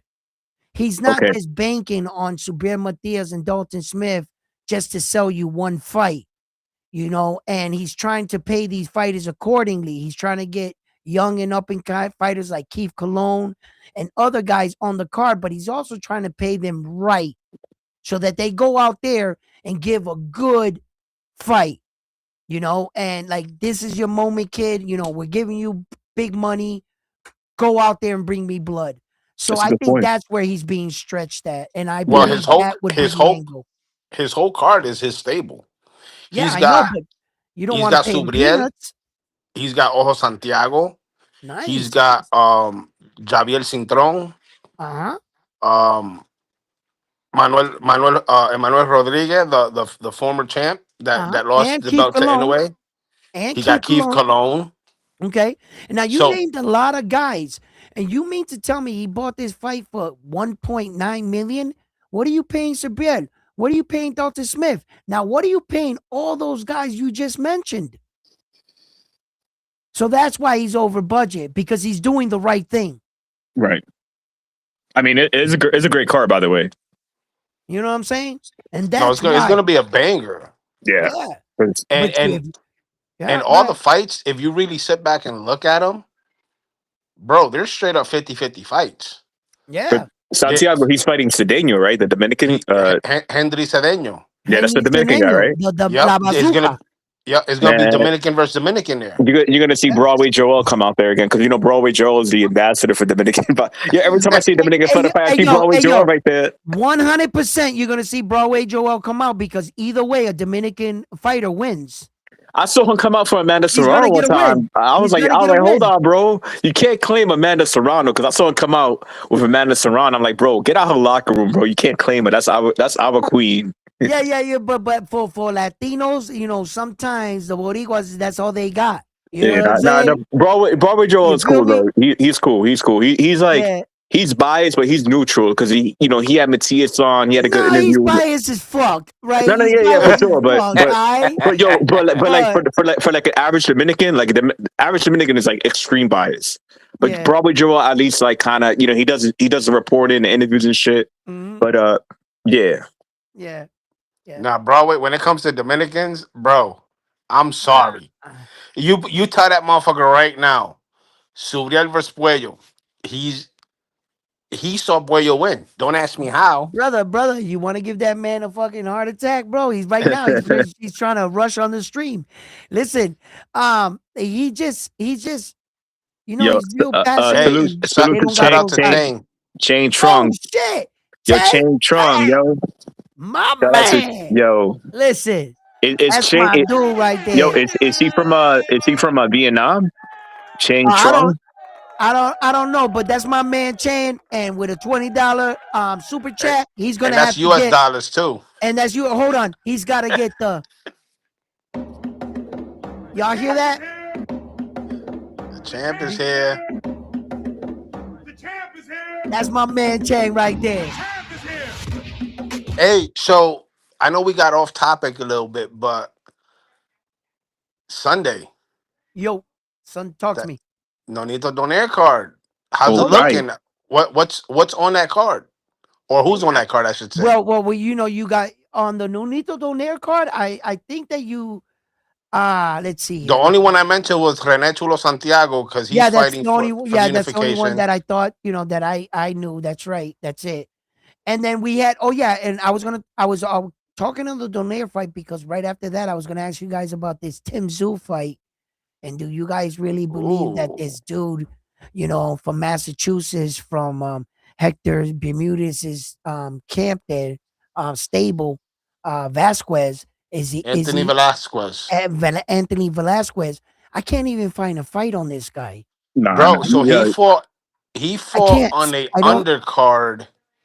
I forgot to Where? who. It I was have a no major. video on this guy. I can't find anything. I'll text it to you later. All right, please, because I can't find shit. I don't know, you know, if this is because I seen He this got a good before with record. Tim Tszyu. I seen this with Tim Tszyu before, where he fought Spencer there, and you know they were just building him back to get his confidence type shit. You know, because coming off of a loss and you want to get your guy back out there. But so I wanted to look this guy up. You know, What is I he? mean, 18-0, one draw, and I think out of those 18 fights, if I'm not mistaken, it's either 13 or 15 knockouts. so I The mean, only thing I didn't like on his record was the guys he fought. You know, was kind of like Devin Haney's first 15 fights. You know, in Mexico, just a yeah, kind of like a lot of right, you know, like no disrespect. Like if you go pro in boxing, I'm gonna respect you. But right, if you're like 0-20, I gotta be like, you know, you kind of doing the job. You know, yeah. Well, this is a comeback fight for Zoo, one, Yep. and it's also a major step up for Velasquez. He could make a name for himself after this fight. You know who's fighting on that Tim Tszyu card? Who? Your boy, Sam Goodman. You know what I'm saying? You guys That's were your boy. That's your boy. Hey, I heard he was hiding out of your house. Nah, he wasn't. He was with you. You was Matter of fact, protecting him from your son. Sam Goodman, take the phone. Yo, listen. Yo, I heard you were harboring him and AJ together in there. yeah. Yo, listen, and one more thing. I wanted to ask Koki this too. You're a boxer. You watch a lot of fights too in frontline, but Koki, I wanted to know you first, right? What do you think about Richard Hitchison fighting Jermaine Ortiz? Do you I, like that fight? I mean, stylistically, it could be a boring fight, but I'm only saying that for the casual, right? For me, I like to watch those kind of fights because when you look at their feet, they're telling the story from both guys. You know, both guys have very educated feet. You know, Jermaine Ortiz has, you know, amateur background, so does Hitchens, right? And these guys have history. and being in the Northeast, they're about the same age. I think it's a necessary fight. It's a necessary fight to keep Hitchens relevant and to get Ortiz back on the map. You know what I'm saying? Because it was sad to see Jermaine Ortiz on a fucking on a prelim. I saw him on this Orlando card. I'm like, bro, why is he on a prelim? This guy, in my opinion, made Tio look horrible. You know what I'm saying? He kind of exposed Tio a bit. And I want to run for his money. Yeah, gave Loma hell. You know what I'm saying? Yeah. Jermaine is a tough fighter. I just want to see him win because I think Hitchens, right? Hitchens could be a very hard guy to beat. Let's be honest. You know what I'm saying? He got the jab, he got the defense. He beat Paro convincingly, right?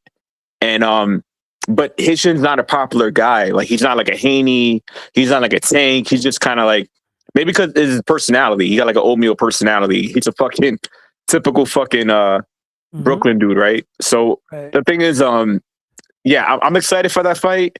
And, oh, by the way, guys, at my gym yesterday, Sean Haney, the brother Devin Haney, was at my gym. He was training in my gym. I'm like, what the fuck? And I'm like, does Bill live in New York now? Did they kick him out of Vegas or something? Does he owe money to somebody? So I think they're in New York, though. No, I think the Haneys are in New York. Yeah, Bill Haney I think he owns property in New York. So he's bringing his son to my gym now, and they're training with an old school coach named Shabazz. And I ain't judging. He's just I hope he gets better. You know what I'm saying? Because he's just a kid, right? So I'm not gonna hate. The thing is, I just hope in my gym the bullies, because you know Edwin, there's always a bully in the gym. Always. They see a new guy, be like, hey, you want to spar? Oh, how much you weigh? Those two questions are always dangerous. So for me, yeah. I hope they don't do that because for me, I'm older. I'm 37, and I'm my role in that gym is like the older bro. When I see some punk shit going on, I'm like, yo, chill. We could run it. We could work. These gloves work. These hands work. My knuckles work. You know what I'm saying? We could work. I ain't gonna be having nobody pick on somebody in the gym. So for me, hopefully, because I've seen it happen. I had to regulate a few times. So, but yeah, I'm excited for Jermaine Ortiz. I hope it happens, man, because I feel like Hitchens has all these fights on the line, but nobody wants to put money down for Hitchens. You saw how Eddie Hearn kind of let him go to be a free agent. PBC want me to take Hitchens. De La Hoya's not going to take Hitchens. Who's going to take Hitchens? You know what I'm saying? He's like the free agent nobody want to sign, even though he's a champion. Mm-hmm. So, but the fight is signed with Jermaine and Ortiz and him. It's a done deal. Okay, good. On my end, like I've gone to the gym because I'm on Jermaine's side of the world. Right. So I talked to them. So that it's already a done deal. That's finalized. So they're gonna. When is that fight scheduled for? I gotta go back and see what Camachito posted. He posted it on the what's up. It's on the thing. Oh, he did. Yeah, he posted. Hold on, let me see. Yeah. So it's probably like a February, March. I know he. Something like that. Yeah, he deleted it. So I know whatever he posted, he deleted it. He deleted it. So what's going on with the fight now? Oh shit! So I gotta go call him. But anyway, that's no. But listen, on that fight. Now, hold on. Cokie said something funny, right? He said, there's always bullies in a gym, and they come and ask you, yo, what weight you in? This and that to like get you to like beat up on the new guy and shit. It's kind of like when you go to the joint, right? And you get that question, yo, what size sneakers are you are? That's the you don't want to hear that. You know what I'm saying? Yeah. Like, and your answer has to be your size. You know what I mean? Like that's what your answer's gotta be. And like in the gyms, I've seen guys throw away their career in sparring gyms. Right. I seen guys give too much in sparring or get caught into that. They think they're learning, they're just getting beat up. Right. It's not, you're not teaching me anything, you're just beating me up. Mm-hmm. So there's a difference. And pointing these things out, I mean, Cokie, you see these things in the gym and stuff, and it's good to have like men like you around because it's not good to be in the gym during those weeks or months that everybody's egging it on. The bully mentality. When you get that circle, you get that circle in the gym too. I do it. I do it because it was done to me. When I Yeah. started boxing, I started boxing late, and when I started, it threw me in there with these two guys that they were already professional, and I only had 2 weeks in. I didn't even know how to do a pull counter. Right. I didn't even know how to do a pivot. But they put me in the ring, and these guys were teeing off, and I had a concussion Damn. from that. Yeah, because I'm telling you, in the Bronx, bro. Shit, did you know how to block first with 2 Nah, weeks? bro, Damn, they bro, fucking Yeah, bro. he threw blocked you with in his there in the face. lion den, huh? I block with my nose, my cheeks, my eyes. You know what I'm saying? And but you know what I'm saying. So I changed my coach because he was a dick, and I got with a guy named Pablo Rivera, the most Puerto Rican name you could think of, because the fucking initials are PR. And but yo, he took me and he taught me how to fight on the inside, how to block, obviously, how to pivot, how to use the weight, use the balance. So I won 7 fights at 165, and then I went down to 152. But 152, I was too drained because I'm 5'10", and Right, I couldn't do 152. I was just too drained. I don't know how guys do it. So I went to 165, and right. I stayed it to 2020. 2020 was the last time I had any any like amateur level bout, but I had exhibitions because in my gym they do shows. They do shows every Right, Saturday, and I right. get in the card. I'm like the first bout. I get on and I do an exhibition. So Mhm. yeah, you're right, man. I think you got to be careful with people like that. And it's good when you're older, like you and I, Right, you're right. like a mentor to a lot of guys that they see you True. when you go to Jermaine Ortiz gym. These guys look up to you because no matter Mhm. what, they know you have your experience, and Right, that can never be taken away from you. right, So as a mentor, you give them the guidance to be like, look, there's better things to be than a bully. You know what I'm saying? And for right, me, right, it right, was done to me, and I don't want it to be done to anyone else. For me, right, right. And then another thing you mentioned, you're 5'10" and making 152, 154 is really hard. And you think about fighters like the entire Inferno, Sebastian Fundora at 6'6", and you're just like, what the hell? How yeah, does he it's make mind this blowing. weight? And then Espinoza make at 6'1", making 126. Yeah. Yeah, it's wild. It's insane. It's insane. It's like their skeleton is fighting in the ring. How did they do this? But, it's body structure. We know some of us are more dense, more Hey, no, slender. too much arroz con pollo, too much Yeah, Goya in our yeah, body, bro. I'm yeah. telling you. If I wasn't working out, man, I'd be big because everybody in my family is fat. You know, I was just talking about that with my wife too, and I was starting to pack on the pounds and stuff, but I wanted to put on a little bit more muscle and stuff and gradually work my way back up with my guys in the gym and stuff. And it's good to even if I gotta fight or I don't gotta fight, it's good. I found like the respect for being ready. Right. I remember I used to walk around as a young man and I used to say to myself, I stay ready so I don't have to get ready. You know Hey, what I'm look, saying? we're proud of you because we saw your journey when you started training for Border Wars, man. We saw you in the room with the Thank you, weights. We man. saw you do the dips. We saw you go live every morning outside with the everything on the tires on the like you was Rocky training. You know what I'm saying? So Yeah. I Hey, we do saw my you do best. that, and I think that's what gave you a lot of life to keep it going. Because now in Yeah. 2026, like that, you just set the bar. That's just like the Right. minimum. You know what I'm saying? So there's more for you to step on. And yo, real quick, Bane Banks said, "What up?" to round one. He said, What up? "Coquito frontline, everybody," and he said. The news of Crawford retiring is a good thing. Now we can have more champions. Maybe Berlanga could get a belt. Woo-hoo! Yeah.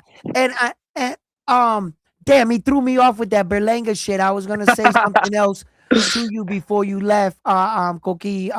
But because now he got me in thinking about all these Yeah, me belts too. that no, Me he but too. got. Me too. hold on, Koki. All that training he did Oh for yeah. for nothing. Stop it. He got waterboarded and Stop fucking it. Yeah, in They the wanted fucking, me to corner. go.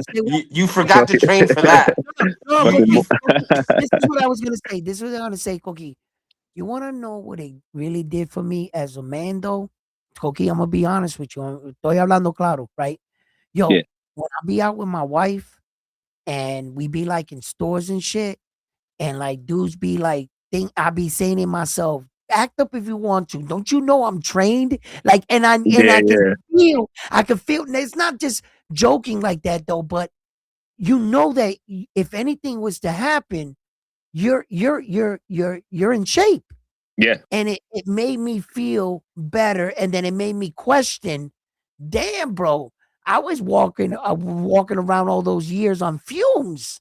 Hmm. Like, you probably could have, you know what I'm saying? And the reality is that it checked my ego, and it made me realize that if you're going to perform a certain way, or at least be in shape enough to defend yourself, well, then you're going to have to do your part.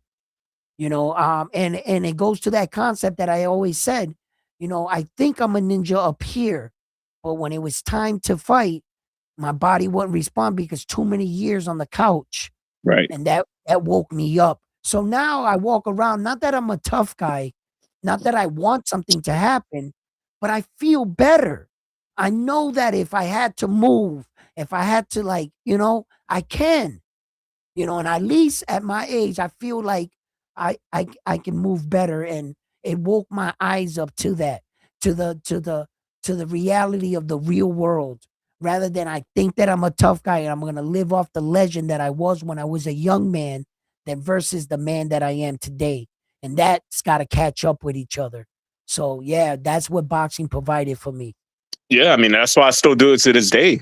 I'm not like gonna go pro or anything, but for me, going 6 times a week to the gym, man, I cannot ask for anything better. I don't drink, I don't smoke. You know what I'm saying? I'm not, diving in women like that. I'm kind of straight. I go to work, do my thing, see my family, and hold it down. So for me, yeah, keep it up, man. I wish, that's why, like, I'm proud of you because I know that that's the gift that boxing Thanks. gives you.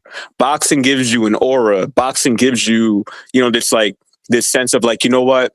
I'm not gonna hurt nobody, but if it comes down to it, I I know I'm ready. These I hands know are I'm ready.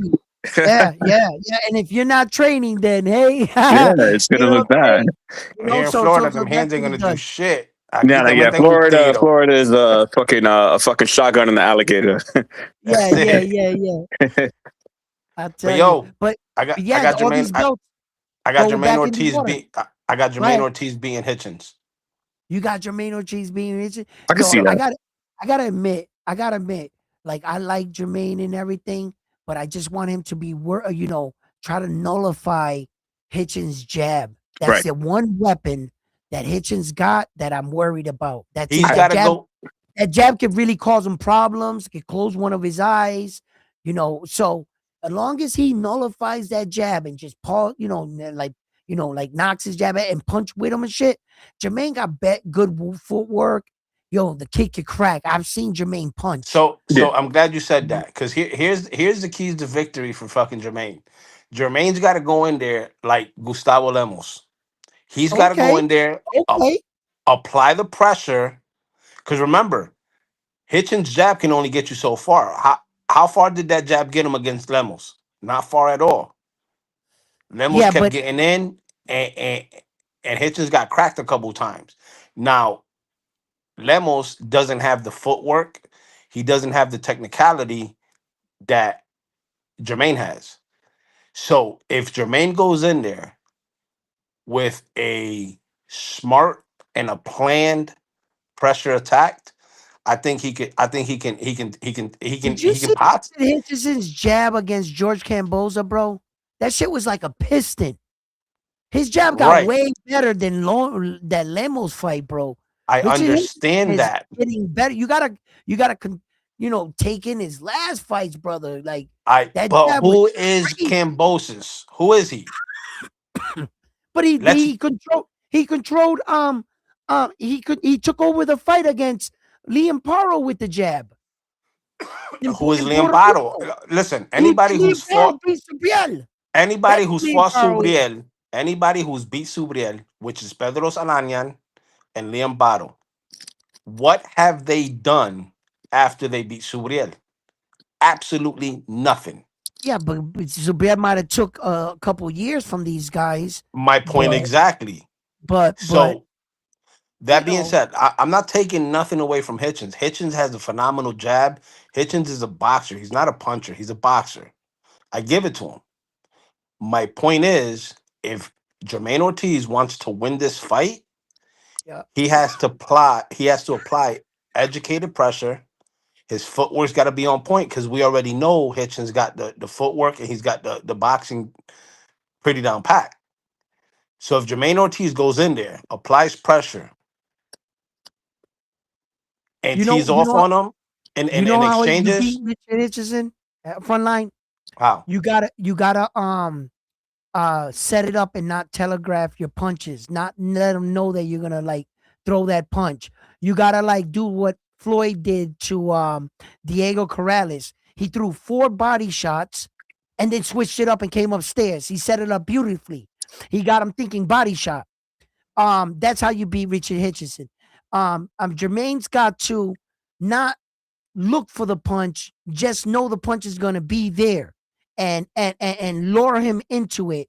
You know, look down type shit and punch up type shit. And set up your punches. That's how you beat Richard Hitchison, because what Richard Hitchison is gonna expect that he does the dance the way it's supposed to, just regular boxing. You throw a jab, I go over your shot. You throw this, you duck, I hook. That's just boxing. But Jermaine is much more than just a boxing. He prides himself being on a technician.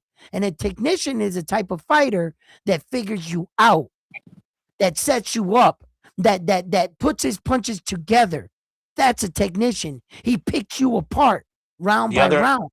the other advantage Jermaine has is he can switch southpaw and Bro, orthodox. that's what I need. See, these I'm speaking of some of the things that it's you know that Jermaine is good at.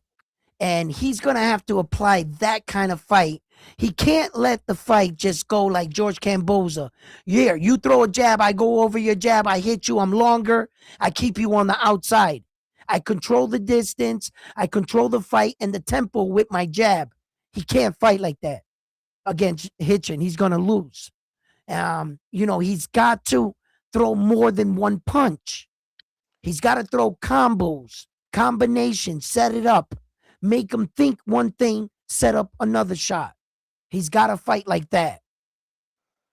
Well, you He's saw gotta what he fight did to like that. Tio. His game plan was flawless with Tio. Well, it wasn't flawless. Jermaine Ortiz is my boy. He's my man, but I gotta always call it like I see it. I think he could have did a little bit more. Well, yeah. He needed to understand that he needed to beat Tio decisively. If it was going to be close, they were going to give it to Tio because they'll give him the champion's nod.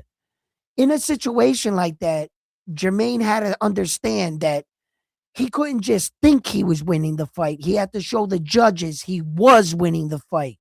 What Tio did against Loma in the 11th, 12th round, when he stood in front of Loma and he started going, he fought like a champion. Jermaine circled around Tio, was peppering and frustrated. Tio saying, come here, come here. Yeah, we could see the frustration, but you weren't being dominant. The only thing that just, listen, same thing in the Francis Ngannou versus Tyson Fury. I'm telling you, if Francis Ngannou would have just threw one combination against Tyson Fury in that 12th round, he wins that fight. Just one combination, whether it would have landed, hit or not, he would have won because he would have had more effort. And they gave the last round to Tyson Fury. So when Jermaine did that against Tio, yes, did I think he did enough to win the fight? Yes. But decisively to take the belt from the champion, maybe not. He did have Tio frustrated. He did have Tio's number that night. I just wanted him to get that one good, like, boom, my motherfucker, like, and then, like, have Tio, like, oh, shit, you know, like, get that moment where they can be like, nah, Tio, you lost, brother, but it was just too close. And then in the Loma situation with Jermaine Ortiz, Loma's promotional company and management outplayed Jermaine Ortiz's management in that situation because that was a non-title fight. They dressed it up like a title eliminator or some bullshit to make it what? 12 rounds. When Jermaine Ortiz had no 12-round fights ever all the way up into that point. They knew that if they scheduled a fight against Loma on a regular 10-round fight, non-title fight, Jermaine beats him in 10. And he did. Jermaine beat Loma by the 10th round. But you give Loma that 11th, 12th round, he beat Jermaine. You see? And the management won that fight before the fight even started. Because there was no way that fight should have been scheduled for 12 rounds. There was no title. Make it for 10. The young boy beats Loma that night. Guaranteed it. So Jermaine Ortiz has definitely been tested, but they try to use him as like a stepping stool for these other guys, and he was this close from upsetting the cart. He went back down, and now he's on his way up. What's up, Cookie? Yo, Bang Bang said he said that Hitchens played himself. He said he thought leaving Matchroom was going to bring other promotional companies chasing him, and ended up resigning with Eddie Hearn. Eddie going to line him up to get that IBF title. Yo, that's a good point. But I also want to add to Frontline's point and also your point, Edwin. You guys, I agree with both of you guys about the fight. I just think I'm worried about Jermaine because remember in the Teal fight when that headbutt happened around the 7th round and Jermaine was bleeding? And I've seen Jermaine cut before. And we could talk about footwork, we could talk about defense, we could talk about jab. But parts of fighting are the cuts, like guys get cut and then you got to kind of change your game plan around it, If you have a cut, you can't fight the same way exactly. And I think Jermaine has to avoid obviously get away from Hitchens' jab. Because if Hitchens is jabbing you for 7 rounds, you're going to bleed. It happened to Paro. It happened to Bosma. We had guys, we've seen Hitchens. Hitchens is not a power guy, but he does enough damage to make you bleed. And that's what I'm worried about. I want to see Ortiz win this fight, but if he can't get past that, I'm a little worried. Mm-hmm. And this will be his second crack at a world title. Richard Hitchison is not known for his power. He only has a boxing record of 20 fights with 8 ways by knockout. He has no losses, no draws. He's 28 years old and he's 5'10". Okay. So, notably, they try to dress up George Camboza, and he was never a 140 pounder. He was not, I'm gonna say he was a decent 135 because he was unified or whatever, right? But that ranking, that mysterious ranking they gave him, that was bullshit. It was just a dress up fight, and we know it for Richard Hitchison. So he doesn't get really a lot of credit from me. The Liam Paro win, the way that Liam Paro came out in the first 2-3 rounds, I was like, oh shit, Richard Hitchison is like shelling up. And he made the right adjustments in the fight and he took over the fight. So I saw Richard Hitchison develop as a fighter like then. No, he hasn't had those star fights. No. Does he have potential? Yes. Perhaps I don't know. Perhaps Richard Hitchison can fight the winner out of Tio and Shakur. I'm not. Well, you're making it seem like he's getting past Jermaine Ortiz. Yeah. I'm talking a little too fast. Yeah, I forgot about Jermaine there. Come on, Turkey, relax. There's a roadblock. Yeah. I'm already taking title shots, right? That's like Turkey and Puello. You know what I'm saying? Right? I completely forgot about Jermaine there, but no, he's got to get past Jermaine. You're right. You're absolutely right. So, but these are the fights we talk about, and this is Boxing Talk, and this is where you can come here at Round One Sports Talk, and we sit down and we have conversations about boxing, about anything, any of your fight. What's on your mind? What do you think about Terrence Crawford's situation and retirement? How do you feel about some of these fights, and potentially what fights would you like to see? Who would you like to see next? And as your fighter already fought, my guy's coming up shortly, right after Christmas, will be my Christmas present when I see Naoya Inoue into the ring against Alan David Picasso. And that'll be my Christmas present to myself. Because I gotta admit, if you got a guy that you like, man, woman, and you support your fighter, you can't wait to see those exciting fights. Just like me, it's just like Christmas. You watch your fighter walk to the ring and the butterflies into your stomach. The what if, so that's what fighting brings to us. It brings us blood, it brings us excitement. And I'm gonna tell you right now, as a fighting fan, knockouts never get old. Never. That shit does not get old. Every time I see somebody I'll be like, man, listen, you know. And I love the sport. So Only if Inoue don't get knocked down. listen, stop it, Frontline. You little hater. You little hater. But anyway, look, I can take it, you know what I'm saying? Because fans are gonna be fans, you know what I mean? But a great one apparently seems to have retired today. Mr. Terrence Bud Crawford. Thank you for everything that you have done in the sport of boxing. Thank you for giving. Wait, hold on, wait. Are we confirming this, man? I guess that's Come what's on. being said right now. Look, Mayweather retired. He came back for more money. Everybody comes back. That's why I say to Frontline, in boxing, we cannot give him the title as the GOAT because the fighters do not retire well. That is why. It is a fact. And I said, what were the rules that I would consider him? He's got to give me 5 years on his couch, enter the Hall of Fame. Then we tally up his career. Then we see where we place him amongst the greats. That's the qualification. It's the same qualification standards I hold for Naoya Inoue. He cannot be considered the GOAT while active. So the clock is on Terrence Crawford from this moment.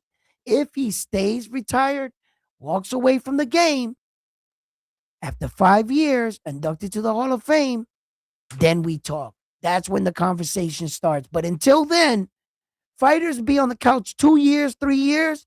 Then all of a sudden, okay, ain't this right? Put me in, coach. I got another one in me. You know what I'm saying? I can do it. Nah, So I keep my ass on the bench, man. I know better. Fighters are great. Where's that coming from? Okay, from right there. Did you guys hear that? Nah, you went out for a minute. Oh, I did. Yeah, there like a pop up came up on my screen, an advertisement of Jake Paul and Anthony Joshua. That shit is this Saturday, right? Yeah, it's this Saturday, man. So are we getting Gary Antoine Russell against Andy Hiroka On the card?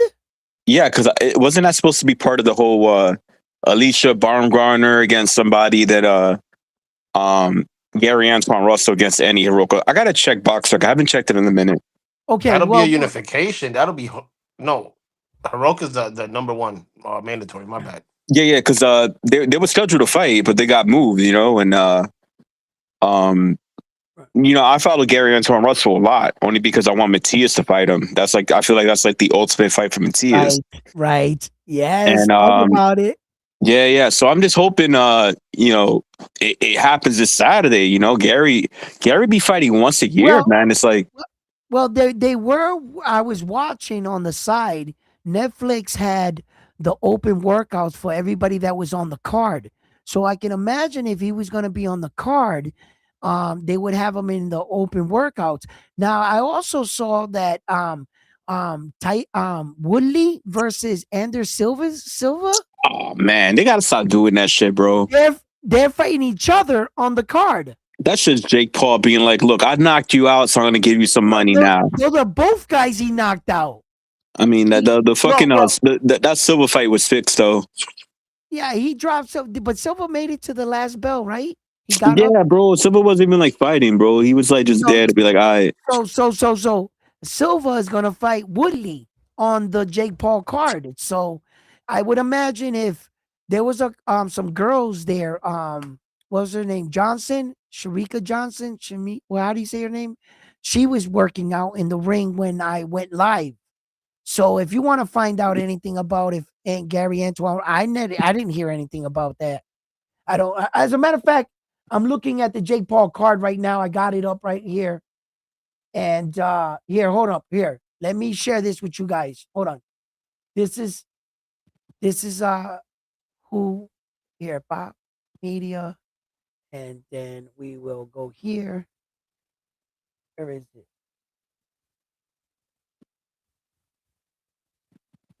All right, right here.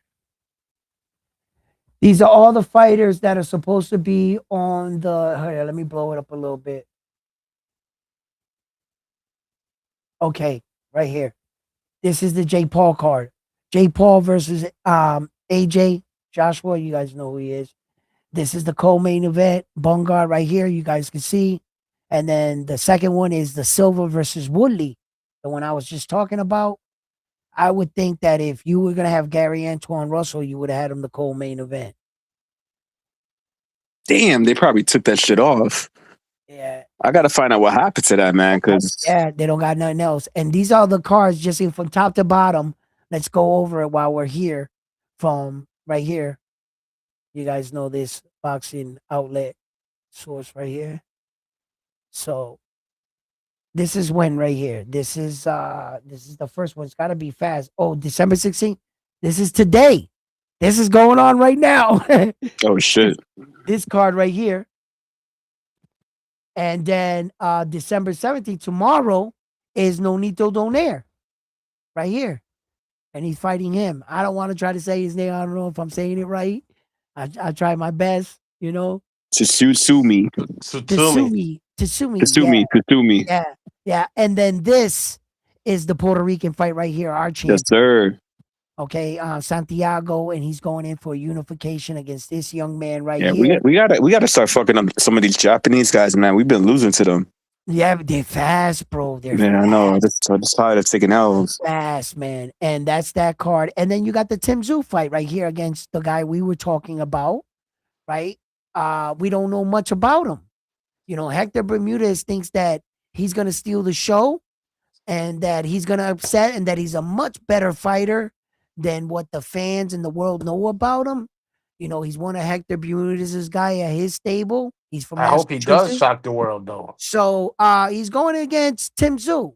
You know, a lot of people said that Tim Tszyu was showing signs of like a damaged fighter.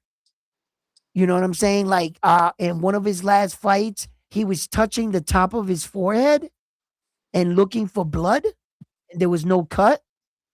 So fans noticed that, and they want to know if he is a damaged fighter. So this is the guy. And then you got Frontlines boy here. You know what I mean? Goodman. Sam Goodman. And That's you about to get locked up for harboring a fugitive. What are you talking about? Frontline isn't he's paying you for the room adjacent to your room. Stop it. You know what I mean? You had him and MJ in there trying to keep him away from Inoue. Yeah, they hiding all these fighters from Inoue. Yo, and then here's the Jake Paul card right here. Like we just went over this. This card, Elisa Bungard is and then you got oh my god, Makehole. You got a British fight card right here. Let's see. Hey, that guy's good. Wait, is that Blair Cobbs? No, the other guy, the one that Edwin mentioned, Makehole, that guy's good. Wait, yeah, right. Who is Blair Cobbs fighting? That's not Blair Cobbs. No, go down a bit. That's not him? Oh, right here. Yeah, that's Cobbs. Right here. Well, who the fuck is that? Dale from the Brit. Damn. Yeah, Blair Cobb got to step up, man. He's denying a lot of offers. He's got offers, but he's just not taking the fights. You know, I don't know. But these are some of the fights right here that are going to be ending up the year. There's the fight right there. Now that's a fight. You notice in this fight card right here, you see all these things? Those are world titles, and they're on the line. That'll be 6 consecutive time. He puts all 4 belts on the line and gives somebody a lottery fight. A fight actually that will change your life forever. Hey One Edwin, all one jokes fight, aside, all jokes one aside, fight, is Hall of Fame. Picasso, is he a Huh? technical fighter or a puncher? All jokes aside, like I never Okay. seen Picasso fight, so I'm asking for your like honest All opinion, right. not biased. Okay. The problem is that Picasso for me is not even the best Mexican fighter in this division. He's not. I I I think that there's a better Mexican fighter in the division that probably would have given Naoya Inoue a better fight. But he is the number one for the WBC. So his style it's deceiving. It's deceiving, to say the least. He has this kind of like jerky boy style, right? But it seems like when he hits the guys, it does affect them. He's not the most technical and the tightest with his with when to put the punches back when your coach tells you throw the punch and put it back where you got it. He's not real good at that, right? And he has a lot of holes in his fighting. Um, the reason why I gotta be that technical on David Allen Picasso, because arguably you're fighting what I consider the pound for pound greatest fighter we have today. And if you're putting up against a guy that I review that high, then I gotta really be real harsh on you as a fighter, because being soft and just saying, be coming up here and saying, yo, I don't want to shit on Alan David Picasso. He's a good boxer in his own right. He got a good jab. He throws like that. That would be really like trying to sell you it. This kid's in danger. This kid's arguably going against one of the greatest fighters in our era. He has a lot of problems in front of him. And I'm going to tell you right now, Naoya is that special. I don't think he makes it to the 6th round. My honest opinion. I don't think Allen, if he's past the 6th round, that would be a moral victory in my respectfully. The type of fighter I consider Naoya Inoue, he should pack Alan David Picasso up early. That's my honest, harsh opinion. I don't want anybody to get butthurt, but rather than giving you a real long-winded version of how he's going to get his ass whooped, I'd rather just get right to it. He's not going to, I don't think he's going to do anything against Naoya Inoue, unfortunately. All right, you said all that, but you still didn't answer my question. What? What type of fighter is he? Is he like an elusive fighter, a boxer, a puncher? He's kind of like take Navarrete and take the guy he fought. What was that other Mexican dude Navarrete fought? The shorter dude? Valdez? Valdez. Take Navarrete and Valdez and put them together as a fighter. You got Alan David Picasso. Then Inoue's in trouble. I don't think so, but Bro, he's not if you're talking about taking Valdez and Navarrete together, and that's together. Picasso, That's Picasso. Inoue's in trouble. You might think so. And I'm telling you right now, he doesn't. Okay, there's a difference between being awkward, having an awkward style, but that being your style. And there's a difference between being awkward and goofy and making mistakes. For instance, Errol Spence Jr., his style, everyone knew what he was going to do every fight. You just couldn't stop it. He was so good, in fact, with that style that he beat 99% of all the fighters he faced, but one, Errol Spence Jr. But he mastered that style. It's kind of like a Subriel Matias. People don't understand Subriel Matias, but he's mastered that style. Boxing doesn't always have to look the same way. You understand? So okay, but he lacks that. Alan David Picasso. He doesn't have a style that he mastered. What he has is a boxing overall weird style, meaning he's not consistent with the same thing. Errol ducks the same. He has the same defense. He throws the same jab. He does it, but he's just really good at it. His timing, his position, he makes it work. Subriel Matias stays in the high guard, does the same thing, throws the punches from the hips. He does the same thing. David Allen Picasso doesn't have that awkward style that is the same, that is effective. He has an awkward style that's all over the place, that can be picked apart. I understand that about boxing. I can see through what he's doing. It's not a consistent pressure, awkward style. It's an all over the place style. And Naoya Inoue is going to catch up to that. For perfect example, Marlon Tapales is a boxer puncher, right? Okay. When he came in to fight Naoya Inoue, what he started doing every round, he started giving Naoya Inoue different looks. He started doing different shit. Naoya Inoue caught on to that. Naoya Inoue started reading him, and he was cautious to Marlon Tapales because he actually thought he could fight in that style.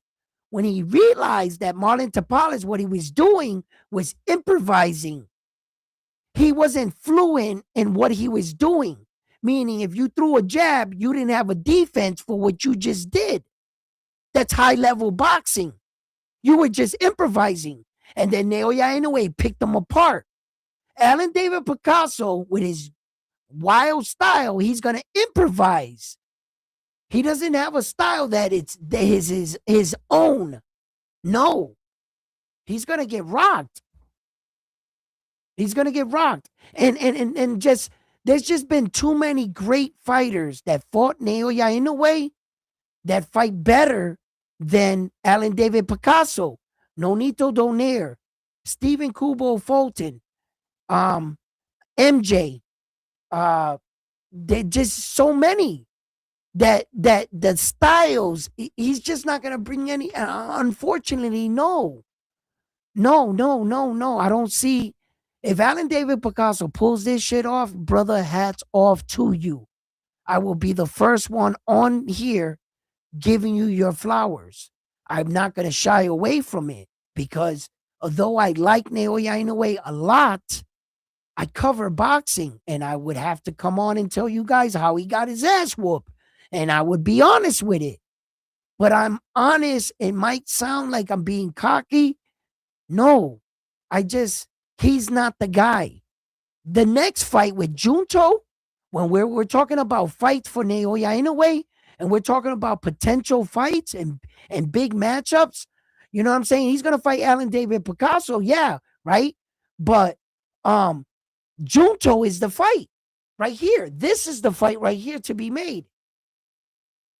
You know, and then, I don't know, maybe we can get crazy and maybe get a tank fight. Who knows? But, yeah. I just don't see this kid, Alan David Picasso, bring anything to the table that Naoya Inoue needs to worry about. He's not Luis Pantera Nari, this kid. He's not Roman Cardenas. You know, Roman Cardenas and Luis Pantera Nari, what they had was a unique style, an awkward, explosive, out of the pocket styles. Luis Pantera Nari was a knockout artist. He's a real knockout artist. If he hits you, he's going to hurt you. Roman Cardenas showed that he has a big punch and big power, and he's fast. He just didn't have anything else. He was big off the burst, and he caught Naoya Inoue coming in being greedy. Naoya Inoue fell in love with his power, and he wants to be quick to knock out a guy, and he got caught, and he learned a valuable lesson. Yo, motherfucker, you're in a fight. And Roman Cardenas reminded Naoya Inoue about that. But his dominance is so dominant, and his performance is what happened after, is what you got to pay attention to. Roman Cardenas didn't win 10 seconds after that. He never landed that punch again. Again, like Tim Tszyu, when he got clipped, what happened? He got clipped by that punch again, the same punch. And then he got put away by the same punch. He learned nothing. He didn't make no adjustments. He didn't figure out where it came from. He didn't even know where he got hit. And Naoya Inoue got clipped and made adjustments in the moment. They never touched him after that. He destroyed Luis Pantera Nari after that. Same thing with Roman Cardenas. Those are the great ones. And that can't be overlooked. When AJ got clipped, he lost. He got he never recovered. Some of these guys never recovered. His recovering power from getting hit with a shot like that was incredible. And I'm not just tooting his horn. I'm just telling you, that's why I hold this freaking Japanese dude. I wish he was Puerto Rican so high, because he's really checked off the boxes for me. He checked. I was like, yo, I never seen Naoya Inoue down in a fight. I wonder what would happen if he ever get knocked down. Bow, boop, answer. I was like, check. Like, he's not a fake champion. He's not a fake warrior. Some people get hit like that, they'll shell up. This motherfucker came right at, let's get it. Like, yo, like. Didn't Nonito was the first one that really, he didn't knock him down, but he stumbled in a way. Oh, he stumbled him against the rope bad. Yep. And Naoya had to grab him. Shouts out to Naoya Inoue too, right? When guys are hurt, they resort, and they're usually taught, grab the guy, grab him, get your wits about him. Yo, in none of the situations did he grab the guy like that. He grabbed Lewis once, and that was it. He used his footwork to get out of his situation. In his evading ability, he didn't become a grabber. And that's real fighting. Real fighting. Like, his Japanese pride didn't let him take the easy way out. And then you go back and you watch simple shit of Naoya Inoue, and you appreciate him more. Like, when I went back and I watched the Nonito Donaire fight, and I actually saw him cover his eye like this, and he was fighting Donaire with one eye. So I thought that was cool. But years later, I heard Naoya Inoue tell the story.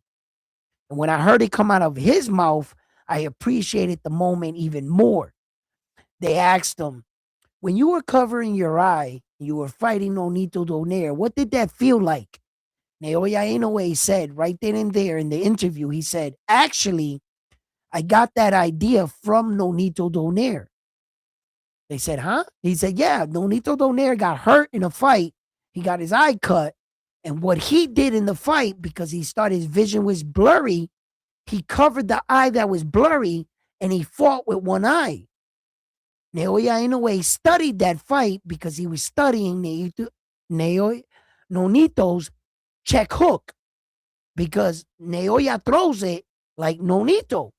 He likes Nonito, so he mirrored his. So Naoya was honest, and he said that. So in the moment, he's fighting the guy that he learned this from. He gets an injury, and lo and behold, you had to use the tactic that you once saw another fighter use, and now you had to employ it on said fighter and win. It made me appreciate the moment, because his level of studying, remember, boxing situations, absorbing things. There's in a ring, bro, you're thinking everybody else is outside saying, do this, do that. And in the moment, while shit's happening in real fucking life, you're not thinking of all these things. You're not thinking calmly. And for him to sort and make his way, yo, that's some warrior shit, bro. That's when they talk about boxing being on different levels. There's a lot of shit that goes on in that ring that the casual fan doesn't know nothing about. And I'm here to express that and to share that with you about boxing and the beauty behind this sport and the talent that it takes to be at the top of this sport. It's no Hey, shout easy out to task. Carlos. Shout out to Carlos. He said that kid. I'm assuming he's talking about Picasso. He said that kid is very flat footed, but he does better in the phone booth fight. He does So better in a phone booth fight. You don't want to be in a phone booth fight with Naoya Inoue when he got the bigger hammer. You're not gonna want to do that with those body shots that Naoya Inoue throws. You're not gonna want to stand in that phone booth for long. There's been many men that try to put their body against Naoya Inoue's. Like, I'll punch you in the body, you punch me in the body. Then 2 punches, they back right out. It's something about his punches, bro. Like, they're just like, damn. And then Roman Cardenas like try to be like, it wasn't his punching power. Wow, his forehead was like, it was like bruised as fuck. Like my man, as a fighter, you might have been getting hit so hard that you were just seeing flashes now. You know, you like, and you could no longer tell. You were just beaten into like, so as a fighter, sometimes a fighter, but as a person watching and hearing the punches, no, that was the real deal, bro. That shit was the real. That shit sound like fucking, like when you hit the bag at the gym and you planted your feet and you're like really trying to get that noise out of the bag. You're like, snap, right? That's what his fucking punches were sounding like.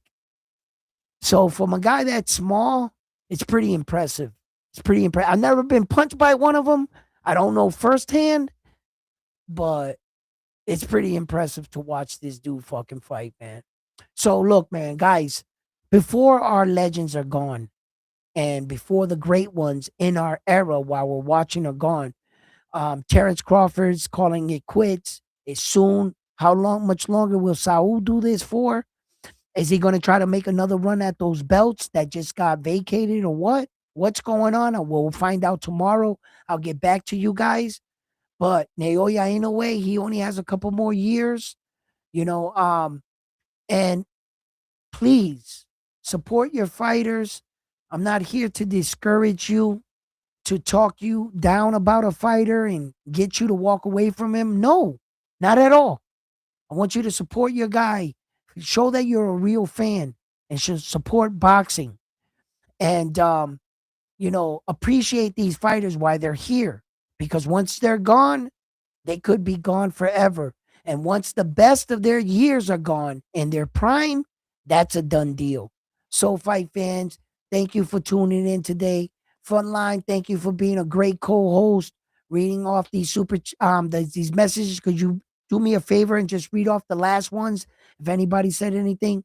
that was Carlos. He said, "Really, Crawford retired? Damn."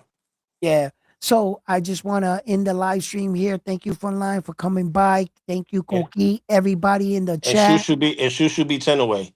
and Peace. and a frontline in his delusion. Maybe we can, you know, get him, you know, raise some money to get him a proper therapist. That way he can get out of this crazy illusion. But anyway, fight fans, listen, love you guys. Let's keep boxing alive. Subscribe to the channel. I have a safe platform. We could all come and talk boxing. So I'm on to the next one after this one. Round 1. Here at Round One Sports Talk. You guys have been the best. Peace. Frontline. Good night, brother. Dale. Peace.